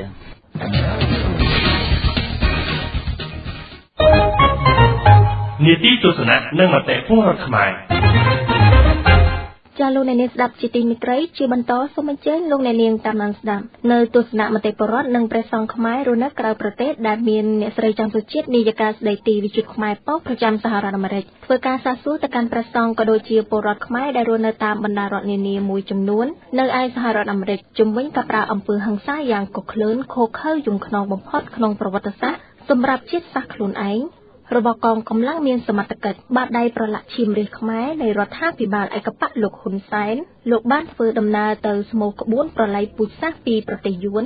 បន្ទាប់ពីលោកធ្វើការគម្រាមថាប្រយ័ត្នបាតដៃទី3មុនពេលដែលមកលើក្រុមបាតកោកម្មករស្លូតត្រង់ខ្មែរដែលធ្វើការទាមទារស្វែងរកភាពយុត្តិធម៌និងសិទ្ធិនៃការរស់នៅឲ្យបានសមរម្យចាលោកអ្នកនាងស្ដាប់ជាទីមេត្រីចង់ដឹងថាតើទស្សនៈរបស់អស់លោកចាលោកអ្នកនាងស្ដាប់ជាទីមេត្រីចង់ដឹងថាតើទស្សនៈរបស់អស់លោកទាំងអស់យល់ឃើញយ៉ាងណាខ្លះទៅលើទង្វើដ៏ខ្លោចផ្សាអមនុស្សធម៌មកលើពលរដ្ឋខ្លួនឯងសូមអញ្ជើញតាមដានស្ដាប់អ្នកស្រីច័ន្ទសុជាតិធ្វើការសាកសួរជាបន្តបន្ទាប់ដូចតទៅនាងកញ្ញាលោកស្រីនិងប្រិយមិត្តអ្នកស្ដាប់វិទ្យុខ្មែរប៉ុស្តិ៍ទាំងក្នុងនិងក្រៅប្រទេសជាទីគោរពចាស់នៅថ្ងៃនេះនាងខ្ញុំច័ន្ទសុជាតិនាយិកាស្ដីទីវិទ្យុខ្មែរប៉ុស្តិ៍សាកសួរនៅទស្សនៈមតិរបស់បងប្អូនប្រជាពលរដ្ឋខ្មែរដែលលោករស់នៅខាងក្រៅប្រទេសតាមរដ្ឋនីមួយៗមួយចំនួនដើម្បីផ្ដល់ជូននៅគំនិតរបស់បងប្អូនដែលមានការឈឺចាប់នៅក្នុងការដែលរដ្ឋាភិបាលបានប្រើអំពើហិង្សាទៅលើបងប្អូនប្រជាវរៈបាតុករនៅក្នុងប្រទេសកម្ពុជាចាដូច្នេះនៅពេលនេះសូមអញ្ជើញលោកអ្នកនាងស្ដាប់នៅកិច្ចសម្ភាសន៍បន្តបន្ទាប់ជាមួយនឹងអស់លោកបងប្អូនដែលរស់នៅក្នុងសហរដ្ឋអាមេរិកនៅពេលនេះចាខ្ញុំកណាសូមក្រាបថ្វាយបង្គំព្រះអង្គណាព្រះអង្គព្រានាមអីហើយនៅខាងរដ្ឋណាដែរនៅក្នុងសហរដ្ឋអាមេរិកនេះសូមព្រះអង្គមានសង្ឃលេខាឲ្យបានដល់បងប្អូនប្រជាពលរដ្ឋរស់នៅទូទាំងពិភពលោកដែលមានការឈឺចាប់តាក់ទងនឹងការវាយបង្ក្រាបទៅលើប្រជាបាតុកររហូតដល់មានស្លាប់មនុស្សឥឡូវនេះខ្ញុំកណាដឹងថារហូតដល់4នាក់ទៅទៀតព្រះអង្គឥឡូវនេះសូមព្រះអង្គមានសង្ឃលេខាតាក់ទងនឹងបញ្ហាសិទ្ធិមនុស្សហើយនឹងបញ្ហាអំពើបង្ក្រាបរបស់រដ្ឋាភិបាលនឹងផងអរគុណខ្ញុំកណាថ្វាយបង្គំហើយសូមឲ្យព្រះអង្គមានសង្ឃលេខាបន្តកណាអាត្មាទៀតសូមចម្រើនពរមកដល់ញោមអាត្មាព្រានាមព្រះវិខុអិនតជុតជាចាតិកាវិដាមនាមអតីតគ្រូឧបជានៅរងប្រទេសថៃនៃអវិដាហើយបានបាត់កាត់បាត់មិនបានស្ទះច្រើនខែហើយថ្ងៃនេះមានប្រតិកម្មចំពោះការលើដីកម្ពុជាវាជាការស្វែងរកបំផុតលើសិទ្ធិមនុស្សហើយនឹងពោះពិសេសគឺពុទ្ធសាសនាជាម្ដងមួយគឺសិទ្ធិសាសនាដែលបានចូលរំលោភទូទាំងកម្ពុជាសប្តាហ៍នេះគឺពីម្សិលមួយថ្ងៃហ្នឹងឬម្សិលមិញហ្នឹងគឺថាស្ដាប់ទៅមានចាក់ប្រសងទៅឃុំហើយមានវ័យដំប្រសងឲ្យសួរចម្លើយដូចអ្នកទោសហើយទីនេះទៀតមានចាក់ប្រសងយកទៅជន់ឈ្លីដូចនៅក្នុងទីក្រុងភ្នំពេញឡាក់ឃើញយកប្រសងទៅចាប់យកនាយហ៊ានប៉ូលីសទៅចាក់ប្រសងមាន7អង្គមានប្រសងខ្លះទៀតគឺការបំសំភាក់ប្រសងដូចជាឆ្កែឆ្មានេះការរំលោភសិទ្ធិមនុស្សមួយលើស្ថាប័នពុទ្ធសាសនាក្នុងនាមថាជាប្រធាននៃតំណាងពុទ្ធសាសនាក្នុងឱកាសនេះជាតំណាងគឺថាខាងពុទ្ធសាសនាផ្ទាល់ហើយសិទ្ធិអង្គការសហប្រជាជាតិនឹងហើយបាននៅក្នុងទីក្រុងប៉ារីសឆ្នាំ91ហ្នឹងគឺថាអានេះខុសឆ្គងណាស់ហើយគឺខុសមួយទៀតគឺពុទ្ធសាសនាយើងគឺថាស្ថាប័នពុទ្ធសាសនាគឺខ្ពស់បំផុតដែលមានការប្រមាថមាននេះជាសម្ងាត់ដូច្នេះសូមបំភ្លឺក្នុងថ្ងៃនេះដល់ប្រសាស្ថាប័នទាំងអស់ក្នុងក្រៅប្រទេសនៅក្នុងប្រទេសសូមអង្គគឺថា ឲ្យផ្ដល់នូវសិទ្ធិនៃសាសនាជាស្ថាប័នដ៏ធំធេងមួយហើយវាផ្នែកទៀតគឺថាសូមឲ្យបញ្ចប់ជាបន្តនៅថ្នាក់ការរំលោភសិទ្ធិនៃពុទ្ធសាសនាដោយបានដូចសម័យប្រល័យពូជសាសន៍ឆ្នាំ75ដល់79ហើយមួយផ្នែកទៀតលោកដល់ស្ថាប័ននៃខាងផ្នែកជាពលរដ្ឋគឺខ្លាយពុទ្ធបរិស័ទនៅក្នុងមានច្បាប់ពីរយ៉ាងមួយមនុស្សលោកច្បាប់មនុស្សលោកនោះទំនុកសិទ្ធិប្រជាជនពុទ្ធបរិស័ទមានការវាយដោយប្រើអញ្ញាសិទ្ធិជាប្រើអំពើហិង្សាវាបានដូចសម័យ75ប្រើការប្រកាសដូចនេះមិនមែនជាសិទ្ធិមនុស្សមិនមែនជាច្បាប់នៃរដ្ឋនីតិបញ្ញត្តិនីតិប្រតិបត្តិនីតិតុលាការឡើយដូច្នេះខុសទាំងពីរចំណែកមួយគេហៅថាច្បាប់មនុស្សលោកពីរច្បាប់នៃសិទ្ធិសាសនាដូច្នេះសូមអំពាវនាវបំភ្លឺចេញពីសហរដ្ឋអាមេរិកមានប្រសង់ខ្មែរអាមេរិកនិងពលរដ្ឋខ្មែរអាមេរិកនៅទីសហរដ្ឋអាមេរិកនេះសូមបំពេញនៅបញ្ឈប់ជាបន្ទាន់ហើយនៅកម្ពុជានិងទាំងអស់នេះគឺថាសូមព្រះអង្គទាំងអស់ដើម្បីក្រោបតស៊ូយកសិទ្ធិខ្មែរយើងដែលជាពុទ្ធសាសនាហើយនៅក្នុងសិទ្ធិពលរដ្ឋតែយើងគឺជាប្រជាធិបតេយ្យធម្មសិទ្ធិបតេយ្យនេះគឺថាឲ្យបានវិញកុំឲ្យមានការលោកសិទ្ធិសូមបញ្ឈប់ជាបន្តនៅក្នុងអាជ្ញាប្រតិបត្តិអំពើហិង្សារបស់រដ្ឋាភិបាលដែលមិនស្របច្បាប់ដោយការគ្រប់គ្រងនៅក្នុងការមានការវិបត្តិក្នុងប្រមាណខែប្រមាណថ្ងៃហ្នឹងគឺថាអានេះមិនមែនជារយៈពេលរឿងការកំផាន់តាមមកលើចំពោះសាសនាចំពោះពលរដ្ឋទេគឺថានេះការរំលោភសិទ្ធិស្វន់ណាមិនមែនជាសិទ្ធិនៃពុទ្ធសាសនាមិនសិទ្ធិនៃពលរដ្ឋរបស់ខ្មែរទេគឺថារំលោភនៅវិជាធិបតេយ្យធម្មធិបតេយ្យតែសូមអំពាវនាវបន្ថែមទៀតដែលគឺថាការបើសិនជាយកច្បាប់ខុសខាងនីតិប្រតិបត្តិនីតិបញ្ញត្តិនីតិប្រតិបត្តិនីតិតុលាការព្រោះនីតិប្រតិបត្តិនីតិបញ្ញត្តិនេះគឺថាច្បាប់ទាំងអស់មានសិទ្ធិដើម្បីក្នុងសតិយុត្តិធម៌ដោយគណៈការអ្វីមួយដែលកើតឡើងក្នុងប្រទេសជាតិនេះគឺការមានការដោះស្រាយគ្នាទៅតាមនីតិបញ្ញត្តិហើយនីតិប្រតិបត្តិហើយនីតិតុលាការនីតិតុលាការបើអ្នកណាខុសគឺដាក់ដោះស្រាយតាមច្បាប់ដើម្បីមកសាកសួរទៅតាមសំណុំរឿងនៃការដែលបុគ្គលធ្វើអំពើខុសមិនអាចប្រើអំពើផ្ដាច់ការយកអាយសិទ្ធិប្រើជាផ្ដាច់ការក្នុងផ្នែកហៅថាហិង្សានេះជាអ្នកមួយដែលប្រព្រឹត្តខុសធ្ងន់ណាស់ពីព្រោះខ្លួននាទីសម្រាប់ការពារនៃពុទ្ធបរិស័ទប្រជាពលរដ្ឋនិងមនុស្សទាំងអស់ក្នុងផែនដីព្រោះទូនាទីនេះសម្រាប់ទាហានមានទាហាននេះទាហាននិងពលទាហានទាំងអស់ហើយនឹងងាយទៅរួតងាយបលិកនេះជានឹងបលិកទាំងអស់នេះសម្រាប់ការពារនៃសន្តិសុខរបស់ប្រជាពលរដ្ឋនៅក្នុងប្រទេសមួយមិនមែនក្នុងនាមក្នុងនាមការអគតិទេអគតិលំអៀងទៅការរដ្ឋាភិបាលឬមិនលំអៀងរដ្ឋាភិបាលដែលខ្លួនឆ្លាញ់ហើយមានស្អប់ទៅតាមឯពុកបាក់ដែលធ្វើរដ្ឋាភិបាលគ្នាមិនដឹងអីហើយបែរជាវានេះដោយពលរដ្ឋខាងជាការមួយខុសក្នុងនីតិបញ្ញត្តិហើយនីតិតុលាការនីតិតុលាការនេះគឺស្ថិតក្នុងវិបត្តិមួយជាធំដើម្បីបង្កើតសេចក្តីតាមដែលបុគ្គលប្រព្រឹត្តខុសហើយមួយទៀតតាមតែមួយទៀតខាងអំពើហិង្សាអំពើហិង្សានេះតួនាទីរបស់ខ្លួនឯងបង្ក្រាបដោយទោហិង្សាហ្នឹងបែរមកលើប្រជាពលរដ្ឋខ្មែរមានទូទៅទាំងប្រទេសគឺវាថាមិនមែនតែទៅនឹងយុគឯងគឺថាខុសច្បាប់មនុស្សមួយហើយខុសច្បាប់នៅក្នុងពុទ្ធសាសនាមួយដែលប្រើអំពើទោសៈមោហៈលោកតែថាអំពើហិង្សាផ្ទាល់ហើយហើយចឹងឯងតែប្រតិបត្តិអត់មានប្រតិបត្តិកន្លែងណាមួយដែលបានចោទពីក្នុងរដ្ឋាភិបាលដែលខ្លួនឯងបានកើតថ្មីដោយថាប្រជាពលរដ្ឋក៏សុំចិត្តដូចជាស្ថាប័នផ្នែកកម្មករស្ថាប័នខាងផ្នែករោងចក្រអីមួយគេតវ៉ាពីសិទ្ធិរបស់មនុស្សតើមិនមែនជារឿងមួយដែលគ្នាប្រើអំពើហិង្សាជាតែទេគ្មានអាវុធគ្មានភ្លើងទេក្នុងដៃទេគេបែរជាយើងយកអាវុធនឹងទៅបង្ក្រាបគេដោយមានសម្លាប់គេរហូតដល់ប្រមាណនេះឯងគណៈស្វែងគុំលាសូមជម្រាបសួរលោកមានឈ្មោះអ្វីដែរហើយលោករស់នៅទីកន្លែងណាទៅលោកសូមលោកជួយផ្ដល់នៅយោបល់តាក់ទងនឹងការធ្វើអំពើហិង្សារបស់អាជ្ញាធរមូលដ្ឋានដែលរស់នៅក្នុងប្រទេសកម្ពុជាទៅលើវរៈបាតុករយើងដែលកំពុងតែទាមទាររយុត្តិធម៌នឹងការបោះឆ្នោតរួមទាំងដំឡើងប្រាក់ខែកម្មកររោងចក្រឲ្យបាន$160នោះតែលោកបានយល់ដឹងទេថាពួកទាហានប៉ូលីសនៅក្នុងប្រទេសយើងនេះកំពុងតែប្រើអំពើហិង្សាវាសហខ្មែរគ្នាឯងនេះលោកមានយោបល់យ៉ាងណាសូមអញ្ជើញលោកមានប្រសាសន៍ចា៎បាទខ្ញុំមកជាមួយអវុធបាទខ្ញុំនៅកាលីហ្វ័រញ៉ាតែខ្ញុំមកតាមដានយកមិញឃើញការបោះឈាមគឺខ្ញុំមិនពេញចិត្តទេក្នុងរដ្ឋាភិបាលតែកុម្មុយនីសហើយគឺថាខ្ញុំមានការអាណត្តិតោជឿចាប់ខ្លាំងណាស់តែថាគឺប្រជាជនគឺលោកសង្ឃបានជាជនខ្លះស្លាប់ហើយគ្នាអត់មាន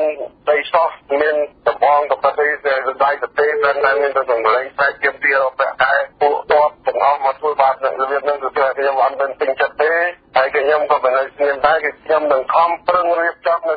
ខាងសហរដ្ឋអាមេរិកនឹងពុះឲ្យទៅអង្គការសហប្រជាជាតិនឹង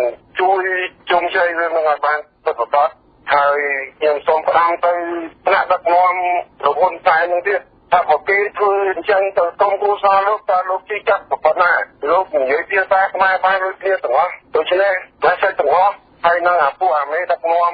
តែប្រហោជាងខ្មែរហ្នឹងតែមិនគួរណាប្រហោជាងខ្មែរទេឲ្យដល់ថ្នាក់ហ្នឹងឯងហើយខ្ញុំសូមអង្វរទៀតតែថាបងប្អូននឹងកងទ័ពទាំងអស់ប្រហែលស្ដាប់គេទិបាតសម្រាប់ខ្មែរគ្នាឲ្យយ៉ាងហ្នឹងគេជួលប្រាក់ខែប្រមាណគឺថាថ្ងៃណាមួយប្រទេសជាតិយើងនឹងដឹកនាំដោយការតាមត្រូវមិនទីសំណុកមិន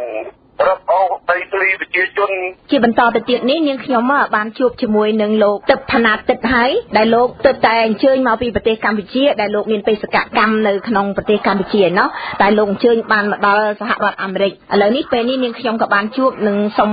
ពីទស្សនៈយោបល់របស់លោកជំរាបសួរលោកទឹកផាណាទឹកចាតើលោកមានបានទទួលនឹងជ្រាបពីព័ត៌មាននៅក្នុងប្រទេសកម្ពុជាយើងដែលថាមានពួកប៉ូលីសទាហានអីវាយបង្ក្រាបធ្វើបាបដល់វរៈបព្វករយើងដែលកំពុងតែទាមទារយុត្តិធម៌នោះចាហើយលោកបានជ្រាបនឹងតើព័ត៌មាននឹងវាដល់ដំណាក់កាលណាដែរហើយចាបាទខ្ញុំសូមថ្លែងអំណរគុណដល់បងប្អូនទាំងអស់គ្នាគឺថាសែតគឺថាធ្វើឲ្យយើងចាប់អារម្មណ៍មែនតើយើងខ្វល់ខ្វាយយើងសក់ទឹកភ្នែកយើងអង្គុយក្រៅសុកណេះសួស្ដីឆ្នាំថ្មីមិនត្រូវការឲ្យបងប្អូនខ្មែរមានការទុសរាយគ្នាដូច្នេះសោះខ្មែរដែលបាញ់ប្រហារជីវិតខ្មែរដែលដៃទទេដែលគ្មានអាវុធនៅនឹងដៃណាគាត់តែសុំបញ្ចេញមតិសុំឲ្យមានការគិតគូរឲ្យគាត់ដល់ប្រាក់ខែរបស់គាត់ប៉ុណ្ណឹងលោកឯងទាំងអស់គ្នានឹងបានលើកដៃតាច់កៃកេះកៃវាយប្រហារបាញ់មកលើបាតកោហើយវាយប្រហារកូនក្មេងលោកសង្ឃទាំងអស់ប្រសងទាំងអស់នឹងតើលោកឯងនឹងជាអ្វីលោកឯងគេឲ្យអាវុធយុទ្ធភ័ណ្ឌចេញឲ្យលុយឲ្យកាក់ពិភពលោកឲ្យទៅដើម្បីតការពារជាតិមិនមែនមកការពារជាមួយបាតកោដែលដៃទទេដែលគ្នាគឺថាគឺអត់មានអាវុធអីមិនសោះចឹងលោកមិនមែនជាខ្មែរទេពួកអស់លោកទាំងអស់គ្នាឯងនេះលោកក្បត់ជាតិលោកកំពុងតែបាញ់ប្រហារឲ្យលោកកុំភ្លេចថាលោកអត់ទៅណារួចទេអំពើដែលលោកកំពុងធ្វើពួកអស់លោកឯងកំពុងតែធ្វើនេះបងប្អូនខ្មែរយើងអនុគ្រោះឲ្យអស់លោកឯងទេកុំប្រមាថជីវិតគេជីវិតខ្មែរមិនមែនដោយលោកឯងគិតឃើញថាសម្រាប់តែលោកឯងទៅបាញ់ប្រហារសម្រាប់បងប្អូនខ្មែរទេខ្ញុំជាកូនខ្មែរម្នាក់ខ្ញុំជឿចិត្តណាស់ហើយបងប្អូនខ្មែរសង្គមនៅទីក្រុង Long Beach California នេះទាំងអស់គ្នាបានបញ្ជាក់បានបញ្ចេញមតិយោបល់ឲ្យថាគាត់ជឿចិត្តណាស់ជឿចិត្តនឹងរបបផ្ដាច់ការមួយសូមឲ្យលោកឯងចុះចេញពីតំណែងទៅហើយសូមឲ្យលោកឯងបញ្ជាបកងទ័ពលោកឯងឲ្យនៅស្ងៀមឈប់ធ្វើអ្វីហើយសូមផ្ញើបណ្ដាំទៅកងទ័ពរបស់លោកហ៊ុនសែននឹងបើលោកប្រកាសជាកូនខ្មែរឈប់លើកដៃសម្លាប់ជាតិខ្លួនឯងណាហើយសូមជាទៅសូមក្រាបទៅសូមថយក្រោយដោះខៅទៅហ៊ានជីវិតចេញទៅហើយងើបឡើងប្រឆាំងរបបផ្ដាច់ការនេះគ្មានពេលណាក្រៅល្អជាងពេលនេះទៀតទេខ្ញុំទឹកបណ្ណាខ្ញុំទៅទីក្រុង Long Beach ខ្ញុំសូមឲ្យសម្រេចរបស់ខ្មែរនេះស្រែកឲ្យបានហូរកញ្ជ្រោលពិភពលោកទាំងអស់ទូទាំងពិភពលោកសហរដ្ឋអាមេរិកទីក្រុង Long Beach រហូតទៅដល់ Washington State DC Pennsylvania Philadelphia Chicago Texas ទាំងអស់ពួកបារាំងអូស្ត្រាលីកាណាដា New Zealand ណាសូមមេត្តាងើបឡើងបងប្អូនសរសេរសបត់ឲ្យស្រែកឲ្យអង្គការសហប្រជាជាតិជួយខ្មែរយើងមិនត្រូវបង្ងើយកន្តើយតទៅទៀតទេបាទនេះជាសម្រេចខ្មែរស្រែកឲ្យយើងជួយ2014ជា2000ឆ្នាំដែលដល់ពេលគឺថាប្រកាសសេចក្តីបញ្ចប់របស់លោកហ៊ុនសែនហើយបាទសូមជម្រាបសួរលោកបណ្ឌិតសុនរោចាចាលោកតាក់ទងនឹងព័ត៌មានពីប្រទេសកម្ពុជាយើងកំពុងតែមានភាពតានតឹងខ្លាំងណាស់ដោយមានការបាញ់ប្រហារពីមន្ត្រីប៉ូលីសទាហានរបស់រដ្ឋាភិបាលទៅលើបងប្អូនដែលជាខ្មែរហើយសំខាន់គឺបងប្អូនប្រជាពលរដ្ឋដែលគាត់ជាកម្មការិនីនៅក្នុងរោងចក្រមួយចំនួនឥឡូវនេះមានរបួសអីយ៉ាងណានាងខ្ញុំចង់ដឹងព័ត៌មាននឹងឲ្យលោកបណ្ឌិតជួយជម្រាបជូនពីស្ថានភាពនេះតើលោកមានប្រតិកម្មយ៉ាងម៉េចដែរចំពោះណាបងប្អូនខ្មែរយើងដែលរដ្ឋាភិបាលធ្វើអំពើបែបនេះចាសូមថ្លែងអំណរគុណបាទគោរពពួកបងប្អូនប្រជាពលរដ្ឋខ្មែរក្នុងក្រៅប្រទេសខ្ញុំមានការចាប់អារម្មណ៍និងមានសេចក្តីឈឺចាប់ជាពឹងពេកដែលបានឃើញកម្លាំងរដ្ឋាភិបាលបានចេញកម្លាំងដ៏ធំដើម្បីធ្វើការបង្ក្រាបតាមតែបាតកម្មទីទីសម្រាប់អភិវឌ្ឍហើយខ្ញុំសូមការចាប់អារម្មណ៍ទៅគឺថាពីមុននេះតាំងពីពេលដែលខ្ញុំចេញមកពីខ្ញុំមានអារម្មណ៍ថាខ្ញុំមានសង្ឃឹមបន្តពីការយើងលើកឡើងច្រើនប្រជាពលរដ្ឋរបស់យើងនេះធ្វើការបោះឆ្នោតហើយមិនគ្រប់គ្រងឲ្យលោកនាយករដ្ឋមន្ត្រីហ៊ុនសែនបន្តកាន់អំណាចទៅពុកតំនឹងពេលវេលាដែលគាត់កាន់អំណាចក៏បានយូរហើយជិត3ទសវត្សរ៍បានថាជិត30ឆ្នាំហើយប្រហែលជាធ្វើឲ្យឆន្ទៈនៃការ ការតំបន់ទីអំណាចនៃការតំបន្តក្រោមការអំណាចប្រជាការរបស់គាត់នឹងហាក់ដូចជាទុំទៅវិញមានន័យថាគាត់យល់ថាបរិបទចាស់ហើយគាត់នៅគិតឃើញអនាគតកូនចៅគាត់គិតឃើញទឹកដីប្រជាពលរដ្ឋអនតិការជាតិរបស់គាត់ប្រហែលជាគាត់ពីថាបន្ទន់តាមឆន្ទៈរបស់ប្រជាពលរដ្ឋដែលទាមទារឲ្យគាត់ចូលចេញពីតំណែងក្នុងកិច្ចយុទ្ធនៅសេចក្តីស្វែងស្នូក៏ប៉ុន្តែការពិតជាក់ស្ដែងបានបង្ហាញឲ្យឃើញថាបន្ទាប់ពីគាត់ធ្វើមកប្រទេសវៀតណាមនេះវិញហើយបន្ទាប់ពីការបាញ់បង្ក្រាបបំពោឈាមដល់កម្លាំងរដ្ឋាភិបាលដ៏ច្រើនក៏បានបន្ទាប់ពីគាត់ហើយប្រើប្រាស់អាវុធបាញ់ប្រទល់បាញ់ចំហើយប្រើកម្លាំងយន្តដៃសម្បើមណាស់នេះបានបង្ហាញឲ្យឃើញថាលោកហ៊ុនសែនមិនងាយនឹងចុះចេញពីតំណែងដោយសុខស្រួលដូចជាមានសេចក្តីសង្ឃឹមខ្លះពីមុនមកនោះទេគាត់នៅតែមានឆន្ទៈប្រើប្រាស់អំពើបៃតៃខូចខើទាំងឡាយណាដើម្បីបន្តតាមទាមអំណាចបន្តអំណាចទោះបីជាអំណាចនោះបានមកបន្តិចបន្តួចមិនមែនបានមកដោយការគ្រប់គ្រងពិតប្រាកដរបស់ប្រជាពលរដ្ឋខ្មែរយ៉ាងណាដោយនេះគឺជាដំណឹងមួយដ៏សោកសៅណាស់ហើយខ្មែរយើងអ្នកតស៊ូប្រហែលជាមានការលំបាកបន្តិចហើយមិនមែនស្រួលទេពីព្រោះអត់ពេលដែលគាត់មានការបដិញ្ញាចិត្តក្នុងការបន្តតាមទានអំណាចនេះនឹងធ្វើឲ្យយើងថាមានការរងគ្រោះច្រើនហើយមិនតិចទេចឹងហើយវាជាទីមនសិការរបស់បងប្អូនខ្មែរបន្តទៅតែព្យាយាមតស៊ូតទៅទៀតព្រោះទៀតមានការតាំងស្មារតីឡើងដើម្បីយល់ថានេះគឺជាឱកាសមួយដើម្បីផ្ដួលលោកមេដឹកនាំនៃផ្នែកការនោះចាក់ចេញពីឡាយមកហើយខ្ញុំក៏មានសេចក្តីយល់ថាខ្ញុំចាក់ចេញពីនាយករដ្ឋមន្ត្រីគឺជាការតាមត្រូវកាន់តែត្រឹមត្រូវឡើងហើយពីមុនខ្ញុំនៅមានការយល់ថាចេញចុះគេប្រកាសចោលប្រកាន់ចេញចុះតែឥឡូវនេះខ្ញុំយល់ថាអង្គើតាមតែអាក្រក់របស់ក្រុមពួកទាំងនោះតាមតែធ្វើឲ្យខ្ញុំមានអារម្មណ៍យល់ថាការចាក់ចេញទៅរកបច្ចុប្បន្នយុទ្ធសាស្ត្រក៏ដូចជាខាងប្រជាពលរដ្ឋនេះធ្វើឲ្យខ្ញុំមានការយល់ថាត្រឹមត្រូវយកមកតែអញ្ចឹងហើយខ្ញុំសូមមកពាវនាវឲ្យកម្លាំងកម្ពុជាអាវុធជាពិសេសគឺលោកមេតួថ្នាក់ក្រមការនេះសូមមេត្តាយល់យ៉ាងដូចនេះដែរគឺថាងាកមកខាងប្រជាពលរដ្ឋសូមងាកទៅរកពពួកប្រជាការពីព្រោះខាងប្រជាពលរដ្ឋបានយើងរស់នៅមានកិត្តិយសជាអមតៈចំណែកពួកប្រជាការគុំតែថ្ងៃណាមួយរលត់រលាយជាមិនខានឲ្យកិត្តិយសយល់នឹងបងទៅតាមពួកប្រជាការទាំងនោះអញ្ចឹងវាមិនចំណេញអីសម្រាប់ទាំងកិត្តិយស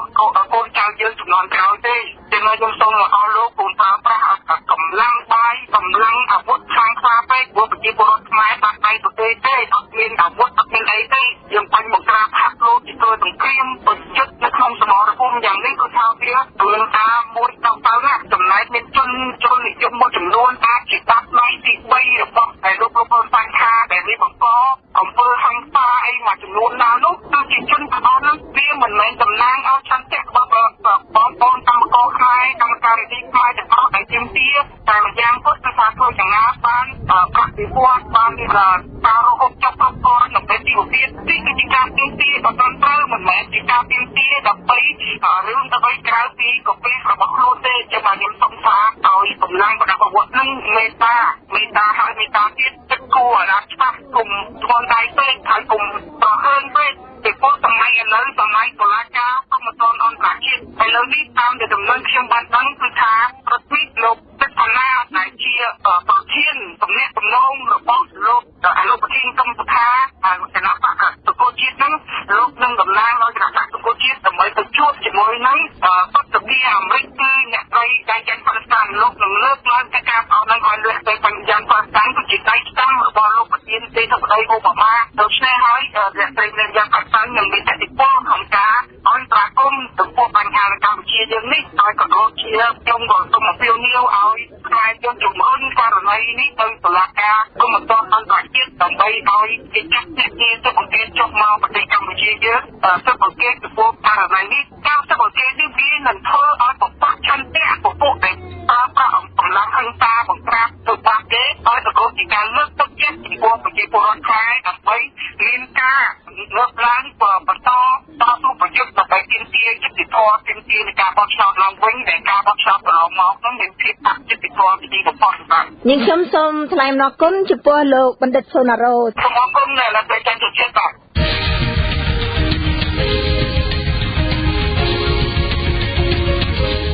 ចាលោកអ្នកនាងស្ដាប់ជាទីមេត្រីតទៅនេះសូមអញ្ជើញលោកអ្នកនាងតាមដានស្ដាប់កិច្ចពិភាក្សាស្ដីអំពីស្ថានភាពនយោបាយនៅក្នុងប្រទេសកម្ពុជាដែលមានយួននៅពីក្រោយខ្នងភាគទី1ចាដោយនៅក្នុងកិច្ចពិភាក្សានេះមានលោកថាត់បញ្ញាជាអ្នកសម្របសម្រួលចំណែកវាគ្មិនមានពីររូបគឺព្រះតេជគុណសឿនហាយនិងលោកទឹមសាខនចាចង់ដឹងថាតើកិច្ចពិភាក្សារបស់លោកថាត់បញ្ញាមានអត្ថន័យនិងខ្លឹមសារយ៉ាងណាដូច្នេះសូមអញ្ជើញលោកអ្នកនាងតាមដានស្ដាប់ដូចតទៅខ្ញុំកណាសូមក្រាបថ្វាយបង្គំព្រះធេរានុធេរៈគ្រប់ព្រះអង្គនិងសូមជម្រាបសួរអ្នកស្ដាប់វិទ្យុខ្មែរប៉ុស្តិ៍ទាំងកន្លងនិងក្រៅប្រទេសជាទីគោរពរាប់អានថ្ងៃនេះវិទ្យុខ្មែរប៉ុស្តិ៍មានកិត្តិយសបានការចូលរួមរបស់ប្រដេជប្រគុណសឿនហាយដែលជាសាមណនិស្សិតនៅសាកលវិទ្យាល័យจุฬาលង្កនប្រទេសថៃហើយនឹងលោកទឹមសាខនដែលជាអតីតអ្នករងគ្រោះដល់រដ្ឋាភិបាលខ្មែរដឹកនាំដោយលោកហ៊ុនសែនរួមដៃជាមួយនឹងស្ដេចសង្ឃធិវង្សចាប់សឹកឲ្យបញ្ជូនទៅប្រទេសយួនដាក់ពន្ធនាគារក្រោយមកទៅលោកទឹមសាខនក៏បានការអន្តរាគមន៍ពីបងប្អូនខ្មែរកម្ពុជាក្រមពិសេសគឺសហព័ន្ធខ្មែរកម្ពុជាក្រមជួយរំដោះខ្លួនហើយឥឡូវលោកកំពុងតែរស់នៅក្នុងប្រទេសស៊ូអែតហើយថ្ងៃនេះលោកបានផ្ដល់កិត្តិយសដោយវិទ្យុខ្មែរប៉ុស្តិ៍ធ្វើកិច្ចសន្ទនារួមជាមួយនឹងដេគុណនៅប្រទេសថៃដើម្បីជជែកអំពីស្ថានភាពនយោបាយក៏ដូចជារបបគ្រប់គ្រងរបស់លោកហ៊ុនសែនដែលស្ដាប់បញ្ជារដ្ឋាភិបាលយួនហាណូយจึงកុំឲ្យខាតពេលយូរនោះខ្ញុំបាទសូមក្រាបថ្វាយបង្គំព្រះដេចប្រគុណនិងសូមជម្រាបសួរលោកទឹមសាខនបាទបាទខ្ញុំសូមជម្រាបសួរលោកអ៊ំអំពីនេះណានេះហើយស្រិតក្រាបមកចាក់លេងឆ្នោតណាមកចាក់ទឹកដីសួនភូមិបរិយាកាសរបស់យើងជំនួយគ្រប់គ្រងបាទដូចយើងបានឃើញបានដឹងបានឮយ៉ាងច្រើននៅក្នុងសង្គមកម្ពុជាយើងសពថ្ងៃនេះគឺហាក់ដូចជានយោបាយកំពុងតែតានតឹងទៅហើយអ្នកនយោបាយមួយចំនួនក៏អ្នកខ្លះទៅកំពុងតែរកច្រកចេញអ្នកខ្លះទៅដូចជាកំពុងតែផ្លេចខ្លួនទោះបីយើងដាស់យ៉ាងណាក៏នៅតែមិនភ្ញាក់ខ្លួនตัวយ៉ាងដូចជាសកម្មភាពរបស់គណៈបក្សសង្គ្រោះជាតិដែលមាននិន្នាការថ្មីមួយគឺទាមទារឲ្យមានការបោះឆ្នោតឡើងវិញនិងបើសិនជាមិនមានការបោះឆ្នោតឡើងវិញនោះទេគឺសូមឲ្យលោកនាយករដ្ឋមន្ត្រីហ៊ុនសែននេះចុះចេញពីតំណែងហើយចំណែកខាងគណៈបកប្រជាជនកម្ពុជាវិញហាក់ដូចជាមិនបានយកចិត្តទុកដាក់ឬក៏មិនបានខ្វល់ខ្វាយពីការទាមទាររបស់ខាងគណៈបកសង្គ្រោះជាតិទេទោះបីខាងគណៈបកសង្គ្រោះជាតិមានការគាំទ្រពីប្រជាពលរដ្ឋខ្មែរយ៉ាងច្រើនកកក៏ដោយក៏គណៈបកប្រជាជនធ្វើមិនដឹងមិនឮអញ្ចឹងជំហានដំបូងនេះខ្ញុំបាទសូមផ្ដល់ឱកាសឲ្យលោកទឹមសាខនបាទលោកសូមជម្រាបថាគណៈបកប្រជាជនកម្ពុជានេះគឺមាននិន្នាការនយោបាយគឺខាងណាឬក៏មានហៅថាមានអ្វីនៅពីក្រោយខ្នងដែរទេបានជាគណៈបកប្រជាជនកម្ពុជានេះធ្វើអីហាក់ដូចជាមិនបានស្ដាប់បង្កប់ទៅតាមមតិប្រជាប្រដ្ឋដែលលោកលើកឡើងទេលោកអាចជម្រាបបានទេថាគណៈបកប្រជាជននេះគឺមានអីនៅពីក្រោយខ្នងបាទជាបឋមខ្ញុំបាទទីមសុខនអតីតអ្នករងគ្រោះដោយសាររដ្ឋាភិបាលក្រុងភ្នំពេញហើយនឹងស្ដេចសង្ឃខ្មែរខົບខិតគ្នាជាមួយយួនដែលជាអាយ៉ងរបស់យួនដែលជាឆ្កែកញ្ជះដាច់ថ្លៃរបស់យួនតែតែធ្វើទុកបុកម្នេញមកលើជនជាតិខ្មែរនិងព្រះសង្ឃខ្មែរអ្នកស្នេហាជាតិខ្មែរហើយចឹងថ្ងៃនេះខ្ញុំសូមក្រាបថ្វាយបង្គំព្រះសង្ឃគ្រប់អង្គនិងជនរួមជាតិខ្មែរទាំងអស់ហើយនិងបងប្អូនអ្នកសារព័ត៌មានហើយនឹងប្រដេជគុណសៀងហាយដែលនៅក្នុងបន្តផ្សាយនៅវិទ្យុខ្មែរប៉ុស្តិ៍ក្នុងថ្ងៃនេះហើយចឹងបងប្អូនសួរអំពីរដ្ឋាភិបាលក្រុងភ្នំពេញសប្តាហ៍នេះមានស្អីនៅពីក្រោយខ្នងនៅពីក្រោយខ្នងហ្នឹងវាគ្មានអីជាងអំពីអាជ្ញាធរយួនទេរដ្ឋាភិបាលយួនហ្នឹងហើយដែលវានៅពីក្រោយខ្នងរដ្ឋាភិបាលកម្ពុជាសប្តាហ៍ព្រោះថារដ្ឋាភិបាលយួនហ្នឹងវាលើកបន្ទុករដ្ឋាភិបាលរបបហ៊ុនសែនសប្តាហ៍ហ្នឹងដើម្បីសាបព្រោះរបបបលាយពូជសាសន៍សម្រាប់ខ្មែរមិនធ្វើបាបអ្នកស្នេហាជាតិខ្មែរអញ្ចឹងអ្វីទាំងអស់សពយ៉ាងខ្មែររងទុក្ខខ្មែរឈឺចាប់បាត់បង់ដៃធ្លីបែកបាក់សាមគ្គីគ្នាឆ្លោះប្រកែកគ្នាដោយប្រការផ្សេងហើយនេះគឺដោយសារយួនទាំងអស់គ្មានអ្វីក្រៅពីយួនទេហើយយួននេះវាលើកបន្ទុកហ៊ុនសែនហើយវាប្រើហ៊ុនសែនហើយនឹងវាប្រកបនៅផ្ទៃក្នុងរបបហ៊ុនសែនហ្នឹងវាមិនអោយខ្មែរយើងបានសុខទេបានរួចខ្លួនទេព្រោះថាវាកម្មអំណាច30ឆ្នាំហើយក្នុងរយៈពេល30ឆ្នាំនេះ យួនវិច័យដៃហ៊ុនសែនហ្នឹងឲ្យសម្លាប់ខ្មែរឲ្យធ្វើបាបខ្មែរកាត់ព្រំបតលដែនខ្មែរឲ្យទៅយួនកាត់កោះត្រល់ឲ្យទៅយួនសម្បទានដៃឲ្យទៅយួនហើយបញ្ចូលជនជាតិយួនមកកាន់តែច្រើនហើយធ្វើឲ្យខ្មែរហ្នឹងរងបាត់បង់ហើយឲ្យកាន់តែក្រទៅគឺទោះបីកម្មកររោងចក្រហ្នឹងខំធ្វើការយ៉ាងណាក៏ដោយក៏ឡើងមិនដល់100ផងហើយប្រទេសគេនេះគឺគេឡើងថ្លៃច្រើនគេរហូតដល់300 170 200ហ្នឹងគឺនៅតាមប្រទេសផ្សេងជុំវិញកម្ពុជាហ្នឹងគឺគេឡើងលុយខែហើយគេគ្រប់គ្រងបានល្អហើយរបបហ៊ុនសែននេះគឺឡើងលុយខែឲ្យកម្មការិនីរោងចក្រហើយនឹងមន្ត្រីរាជការគ្រប់ក្រសួងទាំងអស់ហ្នឹងគឺអត់បានទេព្រោះស្ដាប់បញ្ជាពីយួនធ្វើយ៉ាងណាគឺដើម្បីឲ្យខ្មែរហ្នឹងអស្ថិរភាពកាលណាអស្ថិរភាពគឺលុយខែប្រាក់ខែទៅវាមិនតលយៈភាពនៃកម្លាំងពលកម្មដែលយើងបានធ្វើសពថ្ងៃទេអញ្ចឹងបានមិនដល់100ផងតែយកទៅទិញហូបចុកទិញចំណីអាហារបរិភោគហើយនឹងផ្ទះជួលហ្នឹងហើយផ្ទះជួលយើងមើលនៅប្រទេសគេនេះគេមិនទៅបន្ទប់មួយតូចចឹងដី10 20នាក់ចង្អៀតចឹងទេ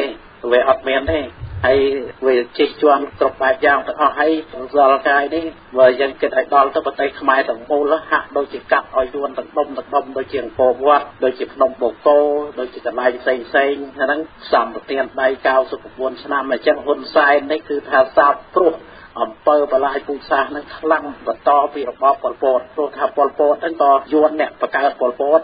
យួនអ្នកខົບខិតជាមួយប៉ុលពតពួនសម្ងំនៅក្នុងរបបប៉ុលពតដើម្បីសម្រាប់ខ្មែរហូបពីរបបប៉ុលពតមកចូលដល់របបហ៊ុនសែននេះក៏យួនលើកបន្ទុកបន្តពីប៉ុលពតប៉ុន្តែយួនវាធ្វើអត់ដឹងអត់ទៅធ្វើច្បាំងជាមួយប៉ុលពតប៉ុន្តែអាប៉ុលពតក៏យួនអ្នកបង្កើតទាំងអស់ដើម្បីសម្រាប់ខ្មែរធ្វើបាបខ្មែរអញ្ចឹងគឺយើងអសបញ្ជាក់ឲ្យឃើញថាបងប្អូនជនរួមឈាមខ្មែរចឹងទាំងអស់មានការឈឺចាប់ណាស់នឹងប្រសងគ្រប់អង្គនៅទីក្រុងភ្នំពេញបើយើងបានឃើញក្នុង Facebook នេះបាតកម្មនេះបើសិនជាប្រទេសគេនេះតែគេជិះកម្មលទ្ធិរបបប្រជាធិបតេយ្យនោះគឺបែដឹកនាំនេះតែចុះពីណៃហើយគេមិននៅក្រាញណាចដល់ណាទៀតទេហើយបបភ្នំពេញនេះ30ឆ្នាំហើយគេបាតកម្មហើយគេអត់ខ្ពើមទូទាំងប្រទេសចឹងហើយអត់ចុះចាច់នេះមកពីស្រាប់ប្រជាយួនមុខក្រាស់ណាព្រោះថាយួននេះវាមិនងាយឲ្យយើងបានសុខទេអញ្ចឹងវាយទៅលើយួនហើយជាពិសេសនៅលើព្រះសង្ឃខ្មែរកម្ពុជាក្រោមតួយ៉ាងដូចជាខ្ញុំណាអ្នកការពារជួយដល់ខ្មែរកម្ពុជាក្រោមផ្នែកសិទ្ធិមនុស្សនិងបងប្អូនប្រជារាស្ត្រខ្មែរកម្ពុជាក្រោមដែលជាទឹកដៃមួយរបស់ប្រជាណាចក្រកម្ពុជាតាំងពីដូនតាមក21ខេត្តក្រុងនៅកម្ពុជាក្រោមហើយយួនដែលវាលេបវាឆ្លៀនពៀនវាយកទឹកដៃកម្ពុជាក្រោមលោកសិទ្ធិសេរីភាពគ្រប់បែបយ៉ាងនឹងកាប់សម្លាប់ប្រជាជនខ្មែរហើយព្រះសង្ឃខ្មែរអ្នកស្នេហាជាតិដូចជាខ្ញុំជាដើមដែលជាគេហៅថាខ្មែរកម្ពុជាក្រោមនៅតាមតលដែននេះហើយឥឡូវនេះឮថាចាប់បដិជគុណនៅវត្តសាមគ្គីរាំងសី5អង្គព្រោះថាយួនវាស្អប់ណាស់ខ្មែរកម្ពុជាក្រោមព្រោះថាខ្មែរកម្ពុជាក្រោមវាជិះជាន់វាគៀបសង្កត់វាធ្វើបាបម្ល៉េះហើយមកនៅវត្តសាមគ្គីរាំងសីនេះលោកខំតស៊ូប្រឹងប្រែងស្វែងស្វាញផ្នែកមតិផ្នែកសិទ្ធិមនុស្សដើម្បីជួយទៅដល់បងប្អូនខ្មែរកម្ពុជាក្រោមក៏ដូចជានៅកម្ពុជាបញ្យល់អំពីឲ្យខ្មែរនឹងភ្ញាក់រលឹកឲ្យខ្មែរនឹងដឹងពីល្បិចកលរបស់យួនហ្នឹងវាតែងតែធ្វើបាបវាតែងតែចាប់សិស្សចាប់ដាក់គុកហើយជាពិសេសដូចជាបដិជគុណអៀងសុខឿនជាដើមហ្នឹងវាសម្លាប់ណាវាសម្លាប់អាណានេះសម្លាប់យួនវាប្រើហ៊ុនសែនប្រើបលិហ៊ុនសែនប្រើអាជ្ញាធររបស់ហ៊ុនសែនហ្នឹងហើយដូចខ្ញុំហ្នឹងអាណានេះប្រើយួនវាប្រើស្ដេចសង្ឃប្រើហ៊ុនសែនប្រើហុកឡុងឌីហើយប្រើទេវវងហ្នឹងចាប់សឹកខ្ញុំហើយខົບខិតជាមួយប៉ូលីសហ្នឹងបញ្ជូនខ្ញុំយកទៅឲ្យយួនថាគុកហ្នឹងឃើញទេអាណាយួនអ្វីទាំងអស់យួនហើយហ៊ុនសែនទៅហាណូយហ្នឹងគឺស្ដាប់បញ្ជាពីយួនឃើញទេទៅញឹមមកឲ្យដឹងថាយួនហ្នឹងមានគុណយួនហ្នឹងជួយដោះខ្មែរតែប្រភេទពិតវាមិនមែនជួយដោះខ្មែរណាវាមកធ្វើបាបខ្មែរវាជិះជាន់ខ្មែរហើយអញ្ចឹងបានថាយើងឃើញហ៊ុនសែនទៅហាណូយថ្មីនេះអន្តរជាតិគួរដឹងឮហើយបងប្អូនជនរួមឈាមខ្មែរទាំងអស់នៅ លើពិភពលោកហើយនៅក្នុងនិងក្រៅប្រទេសដឹងហើយថាហ៊ុនសែនជាអាយ៉ងរបស់យួនជាឆ្កែបម្រើយួនដាច់ថ្លៃឃើញទេយួនយកវាយកំហុសខុសឆ្គងហ្នឹងយើងត្រូវតែប្តឹងហ៊ុនសែនហើយត្រូវតែប្តឹងអាជ្ញាធរយួនទៀតប្តឹងប្រទេសវៀតណាមទៀតដែលខុបខិតដែលធ្វើបាបខ្មែរសូមឲ្យអន្តរជាតិនឹងជួយគៀបសង្កត់ទៅលើអាជ្ញាធរយួនឲ្យមែនទែនបើសិនជាមិនជួយគៀបសង្កត់ទៅលើអាជ្ញាធរយួនទេប្រទេសខ្មែរអត់បានសុខទេគ្រប់ថាអ្វីទាំងអស់បកតណ្ហាគឺវានៅលើយួនទាំងអស់តាំងពីណាមកគឺនៅលើយួនទាំងអស់ហើយអន្តរជាតិនឹងត្រូវតែរកខុសត្រូវឲ្យមែនទែនជួយដល់ប្រទេសកម្ពុជាគៀបសង្កត់ទៅលើប្រទេសវៀតណាមហើយហៅវៀតណាមនឹងមកសួរអំពីបញ្ហាកម្ពុជាឈប់ឲ្យវៀតណាមនឹងលូកដៃមកកាប់សម្លាប់ខ្មែរមកធ្វើបាបប្រទេសកម្ពុជាទៀតព្រោះថាយកមកគេទៅវាស្អាតស្អល់ហើយពីវៀតណាមដំបូងនោះនៅហាណូយទេបន្ទាប់មកយកនគរចម្ប៉ាដាច់ពីនគរចម្ប៉ាហើយមកយកទឹកដៃកម្ពុជាក្រោមទៀតហើយកន្លងមកថ្មីនេះគិតយកទីក្រុងភ្នំពេញទៀតតែហ្នឹងវាអាក្រក់ណាស់ហើយចឹងវៀតណាមត្រូវតែបញ្ឈប់ជាបន្ទាន់អ្វីតបយ៉ាងហ្នឹងគឺនៅលើវៀតណាមហ្នឹងគឺឈប់សាបគ្រប់អំពើបន្លាយពូជសាសន៍មកលើជនជាតិខ្មែរហើយវៀតណាមតែងតែនិយាយថាអត់ប្រកាន់ពូជសាសន៍ទេប៉ុន្តែវៀតណាមហ្នឹងគឺប្រកាន់ពូជសាសន៍លើសជនជាតិណាទាំងអស់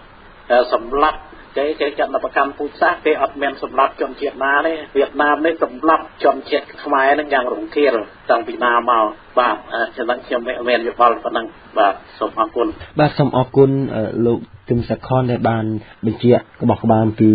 រដ្ឋាភិបាលភ្នំពេញសប្តាហ៍នេះដែលនៅខាងក្រៅខ្នងគឺមានរដ្ឋាភិបាលក្រុងហាណូយ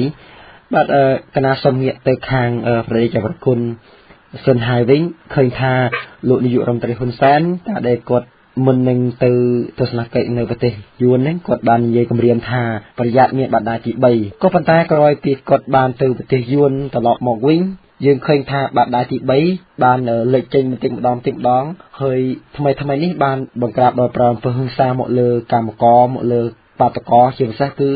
មកលើប្រសង់ដែលជាស្រែបនរបស់ប្រជាជនបរសាទអញ្ចឹងព្រះអង្គអាចមានធរណីការបញ្ជាក់ដែរថាលោកហ៊ុនសែននេះក្រោយពីមកពីប្រទេសយួនវិញហើយគឺបានស្ដាប់តាមបង្គាប់របស់យួនដើម្បីយកបាតដៃទី3នឹងមកសម្លាប់ខ្មែរមកធ្វើទុកបុកម្នេញមកលើប្រជាពលរដ្ឋខ្មែរដែលជាអ្នកទាមទារឲ្យមានយុត្តិធម៌នៅក្នុងសង្គមកម្ពុជាខ្លះpor oposición son una popular de rock y la semana de ban wajibដោយទឹកចំពោះបុគ្គលណាត្រូវប្រកបដោយខ្មែរណាផ្សេងជាតិម្ចាស់ប្រទេស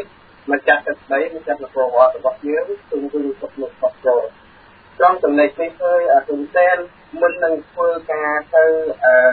ហាណូយទៅប្រពន្ធបានសម្រៀបគណៈបកប្រជាជាតិថាប្រសិនបើតែនៅរឿងទៅធ្វើបាតកម្មដោយអនុសាសន៍នេះអាចនឹងមានបាតដៃទៅអាចនឹងមានបាតដៃទៅតែគេដូចណាហើយក្រោយពីហ៊ុនសែននិយាយចឹងដល់ហ៊ុនសែនទៅស្រុកយួនមកគឺថាតែមានបាតដៃទៅបាតដៃទី3នោះគឺអីបាតដៃទី3នោះគឺបានប្រែនៅកងកម្លាំងជាហ៊ានប្រដាប់អាវុធឬពេលអមស្រុកខាងណានៅក្រមទាំងអស់តែជាកងកម្លាំងអស់ទាំងនេះមិនមានជាកងកម្លាំងសម្រាប់បង្ក្រាបនោះប្រជាពលរដ្ឋរបស់ខ្លួនត្រង់សម្រាប់បង្ក្រាបនោះប្រជាពលរដ្ឋខ្មែរដែលចូលតស៊ូមតិដោយអហិង្សាតែចូលតស៊ូមតិដោយបាតដៃនោះទេមិនមានប្រដាប់អាវុធទៅជាកងកម្លាំងទីទៀតប៉ូលីសពេលអមរបស់កងកម្លាំងប្រដាប់អាវុធហ៊ុនសែននោះទេតែដូច្នេះហើយខកបញ្ជាក់ឲ្យឃើញថាហ៊ុនសែនបានទទួលនៅបញ្ជាការដោយប្រយោលដោយសម្ងាត់របស់អាជ្ញាធរក្រុងហាណូយរបស់ខ្លួនតែបញ្ជាមកឲ្យហ៊ុនសែនដើម្បីធ្វើការវាយបង្ក្រាបសម្លាប់ខ្មែរគ្នាឯងដែលជាជាងខ្មែរគ្នាឯងគេហៅថាវាយទឹកឲ្យត្រីឯងទៅណាឯងត្រឡប់ទៅឯងវាយវាមកពួយទីវាស្អីតែគេកាត់គេដែរតែដូចនេះហើយវាមិនមានសម័យនេះគឺវាមិនមានជាសម័យប្រើកម្លាំងមិនមានជាសម័យប្រើអំពើហិង្សាទៅដល់ប្រជាពលរដ្ឋទេហេតុដូច្នេះសូមឲ្យប្រជាពលរដ្ឋណាបាតុករទាំងអស់នេះរឿងមកឡើងដើម្បីធ្វើការទាមទារព្រមតស៊ូមករបស់យើងឲ្យបានជោគជ័យសម្រាប់សង្គមគ្រួសារនិងអំណាចអធិបតេយ្យភាពរបស់យើងទាំងអស់គ្នាមិនចំពោះណាមួយទេគឺប្រទេសដែលអាចស្ថិរភាពទៅបានដោយសន្តិភាពដោយតម្លាភាពដោយយុត្តិភាពដោយយុត្តិធម៌បានសម្រាប់ប្រជាពលរដ្ឋនោះត្រូវតែវាស្ថិតទៅប្រកបដោយអង្គភាពទី1គឺហៅថាខេត្តតែន ខេត្តដែនគឺជាដែនខេត្តមួយដែលមិនអាចប្រទេសណារុករៀនទន្ទ្រាននិងវាទីស្ថិរវាងគ្នានឹងគ្នាទៅវិញទៅមកបានទី1ទី2គឺជាអំណាចប្រជាបរតគឺជាម្ចាស់ប្រទេសគឺជាម្ចាស់រក្សានៅដែនដីរក្សានៅទឹកដីរក្សានៅអ្វីដែលជាអត្តសញ្ញាណជាតិទី3គឺជាអំណាចរដ្ឋាភិបាលអំណាចរដ្ឋាភិបាលគឺជាផ្នែកមួយនៃការមើលការខុសត្រូវចំពោះសុវត្ថិភាពសម្រាប់ប្រជាពលរដ្ឋគេហៅថាប៉ូលីសគឺជាតំណែងដ៏សំខាន់មួយសម្រាប់ប្រជាពលរដ្ឋទី4ហៅថាអំណាចអធិបតេយ្យភាពជាអំណាចមួយដ៏បំផុតបំផុតក្នុងការធ្វើការសម្រាប់គ្រប់គ្រងធ្វើការខុសត្រូវសម្រាប់ប្រជាជនបើសិនជាចំណុចអស់ទាំងពួងនេះហើយខ្វះខាតនៅចំណុចណាមួយទេគឺប្រទេសជាតិរបស់យើងនៅរបស់យើងគឺមិនខាតជាពិសេសអំណាចអធិបតេយ្យភាពដល់ចំណុចនេះហើយអាត្មាភាពចង់សួរទៅហ៊ុនសែនថាហ៊ុនសែនគ្រប់គ្រងមកជាងសម្បត្តិខាងនេះមានអំណាចអធិបតេយ្យភាពពិតប្រាកដទេឬមិនព្រោះថាហ៊ុនសែនធ្វើអ្វីទៅតាមតែការបញ្ជារបស់ខ្លួនទាំងអស់តាមពិតទៅហ៊ុនសែនមិនចង់សម្រាប់តែមិនចង់វិញសម្រាប់តែទេប៉ុន្តែធ្វើម៉េចតែលើការព្រមរបស់ជាតិរបស់ជនប្រទេសមួយទៀតទៅពីក្រោយស្នងតែជាយល់ដែរអំណាចអធិបតេយ្យភាពរបស់ហ៊ុនសែនមិនមានសំបីតែមួយបន្តិចតទៅចោះហេតុដូច្នេះហើយហ៊ុនសែនគួរតែពិចារណានិងធ្វើការសិក្សាធ្វើការប្ររពនៅអ្វីដែលជាម្ចាស់ប្រទេសអ្វីដែលជា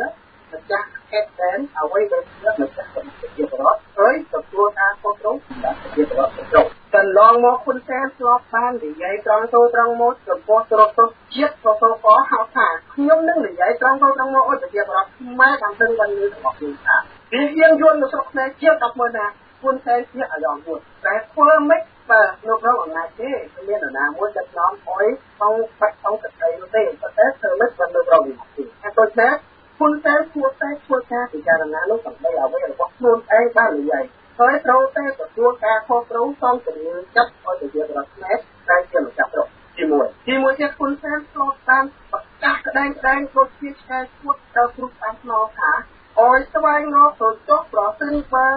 ស្វែងយល់ឃើញថាហ៊ុនក្នុងការដឹកនាំរបស់ហ៊ុនសែន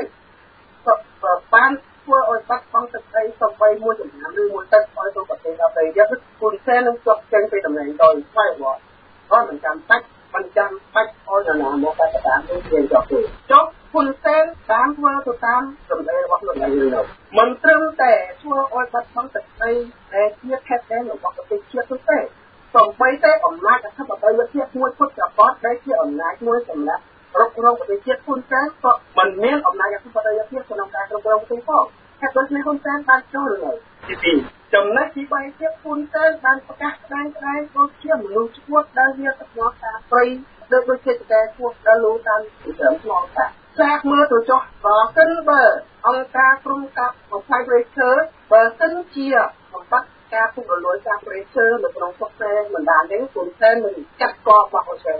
អែលឥឡូវនេះមិនចាំបាច់លោកកាត់ករបស់អ៊ុយស្រាអែលទេសូមអោយតែលោកប្រកនោះអ្វីដែលជាចន្ទៈរបស់ប្រជាពលរដ្ឋអ្វីដែលជាចន្ទៈរបស់ម្ចាស់រត់អ្វីដែលជាចន្ទៈរបស់អ្នកស្នេហាជាតិវាសំស្របជាប្រព័ន្ធណាស់ទៅចាលោកអ្នកនាងស្ដាប់ជាទីមេត្រីកិច្ចពិភាក្សាដែលលោកអ្នកនាងទើបតែបានតាមដានស្ដាប់ភាគទី1នៅពេលនេះចាប់តែប៉ុណ្ណេះសូមអញ្ជើញលោកអ្នកនាងរងចាំតាមដានស្ដាប់ភាគទី2ជាភាគបញ្ចប់នៅថ្ងៃស្អែកជាបន្តទៀតសូមអរគុណ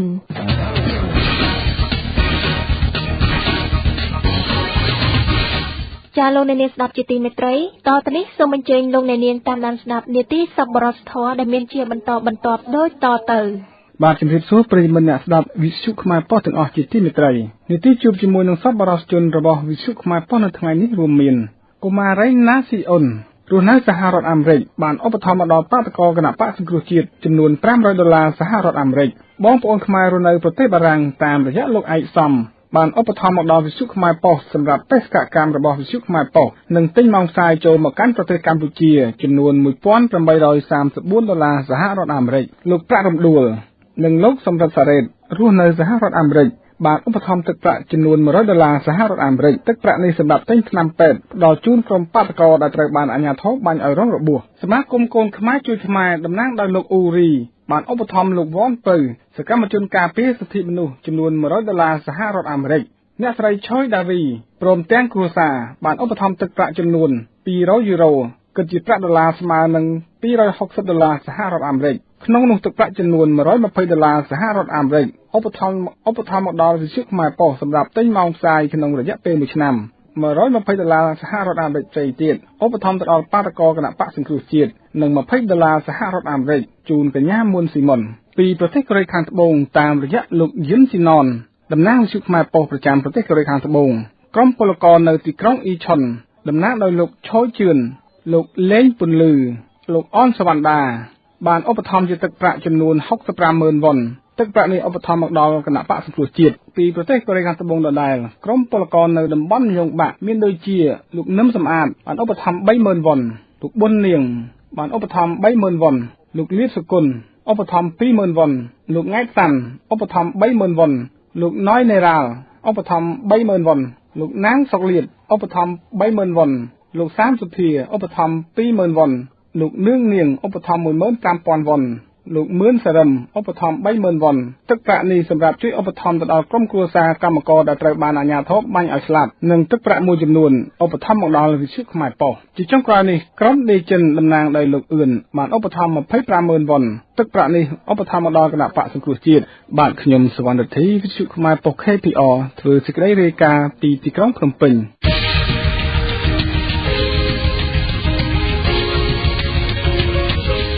សួស្តីប្រិយមិត្តអ្នកស្ដាប់វិទ្យុខ្មែរប៉ុស្តិ៍ទាំងក្នុងនិងក្រៅប្រទេសជាទីមេត្រីបងប្អូនខ្មែរស្នេហាជាតិស្រឡាញ់ទឹកដីស្រឡាញ់ជាតិសាសន៍មានឈាមជឿដូចគ្នាដែលតបថ្ងៃកំពុងរស់នៅក្នុងប្រទេសអូស្ត្រាលីបានធ្វើវិភាគទាននិងជួយឧបត្ថម្ភគាំទ្រដល់វិទ្យុខ្មែរប៉ុស្តិ៍រួមទាំងជួយដល់បងប្អូនបេក្ខជនមានបាយទឹកព្រមទាំងជួយដល់ក្រុមគ្រួសារអ្នកស្លាប់និងអ្នករបួសក្នុងពេលថ្មីៗនេះតាមរយៈខ្ញុំបាទធឿនរតនាគឺមានរាយដូចតទៅនៅក្រុងផឺតអ្នកស្រីឆោមចរិតជុំបានរៃអង្គាសប្រាក់ពីបងប្អូនខ្មែរនៅទីនោះបានចំនួន$1,200ប្រាក់នេះជួយដល់បាតកម្មនិងអ្នកក្រុមរបួសនៅក្រុងម៉ែលប៊នក្រុមអ្នកស្រីស៊ីអ៊ីគឺមាននាងកញ្ញាខៀវចន្ទាអោហានព្រមទាំងម្ដាយបានឧបត្ថម្ភ$300លោករិចគីនិងលីនដា$50អ្នកស្រីស៊ីអ៊ីនិងស្វាមី$50សរុប$400ប្រាក់នេះចែកចាយដល់គ្រួសារលោកវ៉ាន់ទៅលោកខេងសាវឿនលោកច័ន្ទទឹកពិចាក់ក្នុងម្នាក់$60ហើយតពីនោះគឺជួយដល់បាតកម្មព្រមទាំងចែកដល់អ្នកធ្វើរបួសលោកជិនធឿននិងអ្នកស្រីឈីដិនបានឧបត្ថម្ភចំនួន$500ហើយផ្ដល់វិទ្យុខ្មែរប៉ុស្តិ៍$50ប្រាក់នៅសល់ជួយខាងផ្នែកបាយទឹកចំពោះបាតកោឬក៏ជួយអ្នកស្លាប់ឬអ្នករបួសអ្នកស្រីធឿនតានបានឧបត្ថម្ភ$100ផ្ដល់វិទ្យុខ្មែរប៉ុស្តិ៍$50ហើយជួយបាតកោ$50លោកប៊ុនរ៉ុននិងភរិយានៅរដ្ឋឃ្វីនស្លែនបានជួយដល់បាតកោ$50ចំណែកនៅទីក្រុងអាដាលេដតាមរយៈលោកប្រធានគណៈបកសង្គ្រោះជាតិលោកលិនសមេតបានឧបត្ថម្ភវិទ្យុខ្មែរប៉ុស្តិ៍ចំនួន$1,000ដែលមានរាយឈ្មោះដូចតទៅលោកម៉ាន់ប៊ុនឆុង$100អ្នកស្រីអួងបុផា$120បងឡាំនិងភរិយា$100លោកគិនហេន$60លោកទៀតសុខុន$100លោកឆាយសំណាង$50លោកមៀចអិត$120លោកកៅទិន$70លោកង៉ែតជាហេងអៅម៉ឺន$30លោកតាម៉ៅមេត$60លោកថាច់តាមី$50លោករស់ជំនី$100លោកអ៊ុំទាវនិងអ៊ុំតុក$50ទីក្រុងអាដាលេដដដែលវិភាគទានសកលជាតិមានរាយយាមដូចតទៅលោកទុនសាម$100ទីខុកនូសូង$50លោកតែនខឹម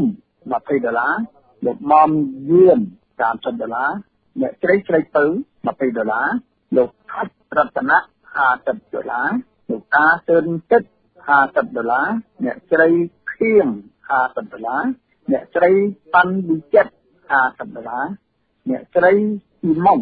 $100អ្នកស្រីរិនសូត$100លោកលាវសុខន$50លោកឆាយសំណាង$50 លោកគៀងតាង$50លោករស់សុននី$100លោកថាច់តឿន$200លោកកាន់ជា$50លោករ៉ាត់ផុន$50លោកថងអ៊ី$50លោកសម្រិទ្ធជា$50លោកថាច់សម្បូរ$70លោកភៀកយួម$100លោកតាមផេន$30លោកថាច់តាមី$120លោកក្លាំហុល$50ជួបសំណាង$20លោកម៉ៅវុធី$30លោកម៉ាន់ប៊ិនឆុង$100លោកងួនពុករៀង$30លោកដាំវិរៈ$60លោកគៀតតខុន$500លោកយាយយ៉ាន់រី$50លោកជីណា$30លោកអ៊ឹមណារិន$50លោកយុនសំនៀង$50លោកម៉ាន់ប៊ុនរ៉ាត់$50ពីខុលីរ៉ាន$40លោកប៉យព្រឿន$50លោកតលថន$100លោកឆននិងអ្នកស្រីការ៉េត$100លោកពុកផូ$30លោកពេងគិនឆាយ$200លោកថាច់តរាន$50លោកថាច់គង់$50លោកម៉ៅសវឿន$50លោកហ៊ីងផលី$50វត្តពុទ្ធមានជ័យ$500លោកតាំងសារ៉េន$100លោកចៅថា$100ពីគុលីនៅ$10លោកនាងជូ$20កែវភេង$20ថាច់តខោ$50សរុបទាំងអស់មានចំនួន$4288ចំនួនប្រាក់ទាំងអស់នេះបានបញ្ជូនទៅតាមទិសដៅអស់រួចហើយចង្នាមឲ្យវិទ្យុខ្មែរប៉ុស្តិ៍ខ្ញុំបាទជួនរតនាសូមថ្លែងនៅអំណរអគុណយ៉ាងជ្រាលជ្រៅនៅពាក្យកទានដ៏ថ្លៃថ្លានេះហើយខ្ញុំបាទសូមជូនពរសពតាធិការដ៏មហាប្រសើរពោលពីសូមឲ្យសប្បុរសជនទាំងអស់នេះបានទទួលនៅសុភមង្គលវិបុលសុខចម្រុងចម្រើននៅពេលអនាគតពិសេសខ្ញុំបាទសូមឲ្យវិរៈសក្តិករបំពេញភារកិច្ចទទួលបានជោគជ័យជាតថាគតដើម្បីអនាគតប្រទេសជាតិភូមិខ្មែរវិលទៅរកភាពរុងរឿងស្គមស្កើងឡើងវិញខ្ញុំសូមជម្រាបលានិងសូមអរគុណ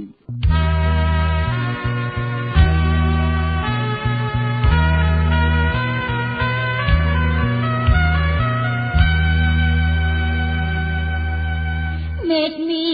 ស្រទុំខ្ញុំយំស្រណងរៀបរាប់មិនអង្កាលឆ្នាំ83ដៃផាបីកូនអូនអោបជើងប្តីរាប់មានចំរៃទូឡើងក្នុងដីប្រកស្អីចោលអូនម៉ោង8យប់ប្រលឹងងឹតឆឹងអូនគ្មានទីពឹងកូនយំក្នុងព្រៃកំអីខំគេតាមមកប្រឡ័យមកដល់ស្រុកថៃជំរុំដល់ព្រៃស្មោះថាសាយធូ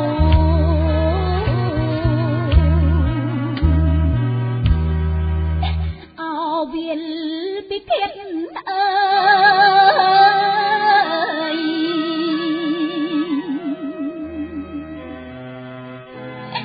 សូមឈប់ចោលកម្មចិត្តខ្មែរទៀតទៅ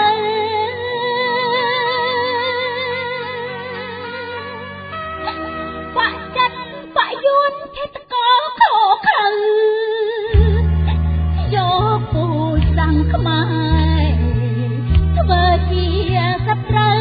ខ្មែរអើយចាំទេ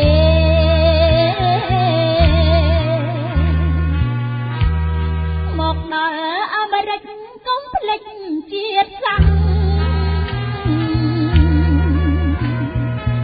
សូមចាំឲ្យច្បាំងអំបូរជាតិខ្មែរយួនហោបាញ់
ខ្មែរចូលរួមគ្នាថែរំដោះជាតិយើង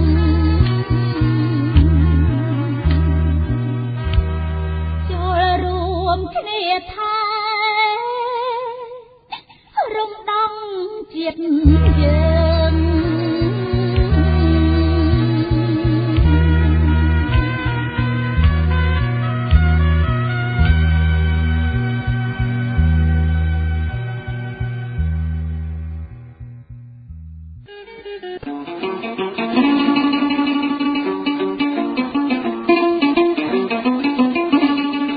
លោកអ្នកនាងជាទីមេត្រីកម្មវិធីរបស់វិទ្យុខ្មែរប៉ុស្តិ៍មានផ្សាយជារៀងរាល់ថ្ងៃចាប់ពីម៉ោង 7 ដល់ម៉ោង 8 យប់ម៉ោងនៅក្នុងប្រទេសកម្ពុជាតាមរលកធាតុអាកាសខ្លី Shortwave SW 9.96 MHz ក្នុងបង់ទី3 AM 9960 kHz ក្នុងកម្ពស់31ម៉ែត្រអាចស្ដាប់ឮទូទាំងប្រទេសកម្ពុជានិងប្រទេសជិតខាង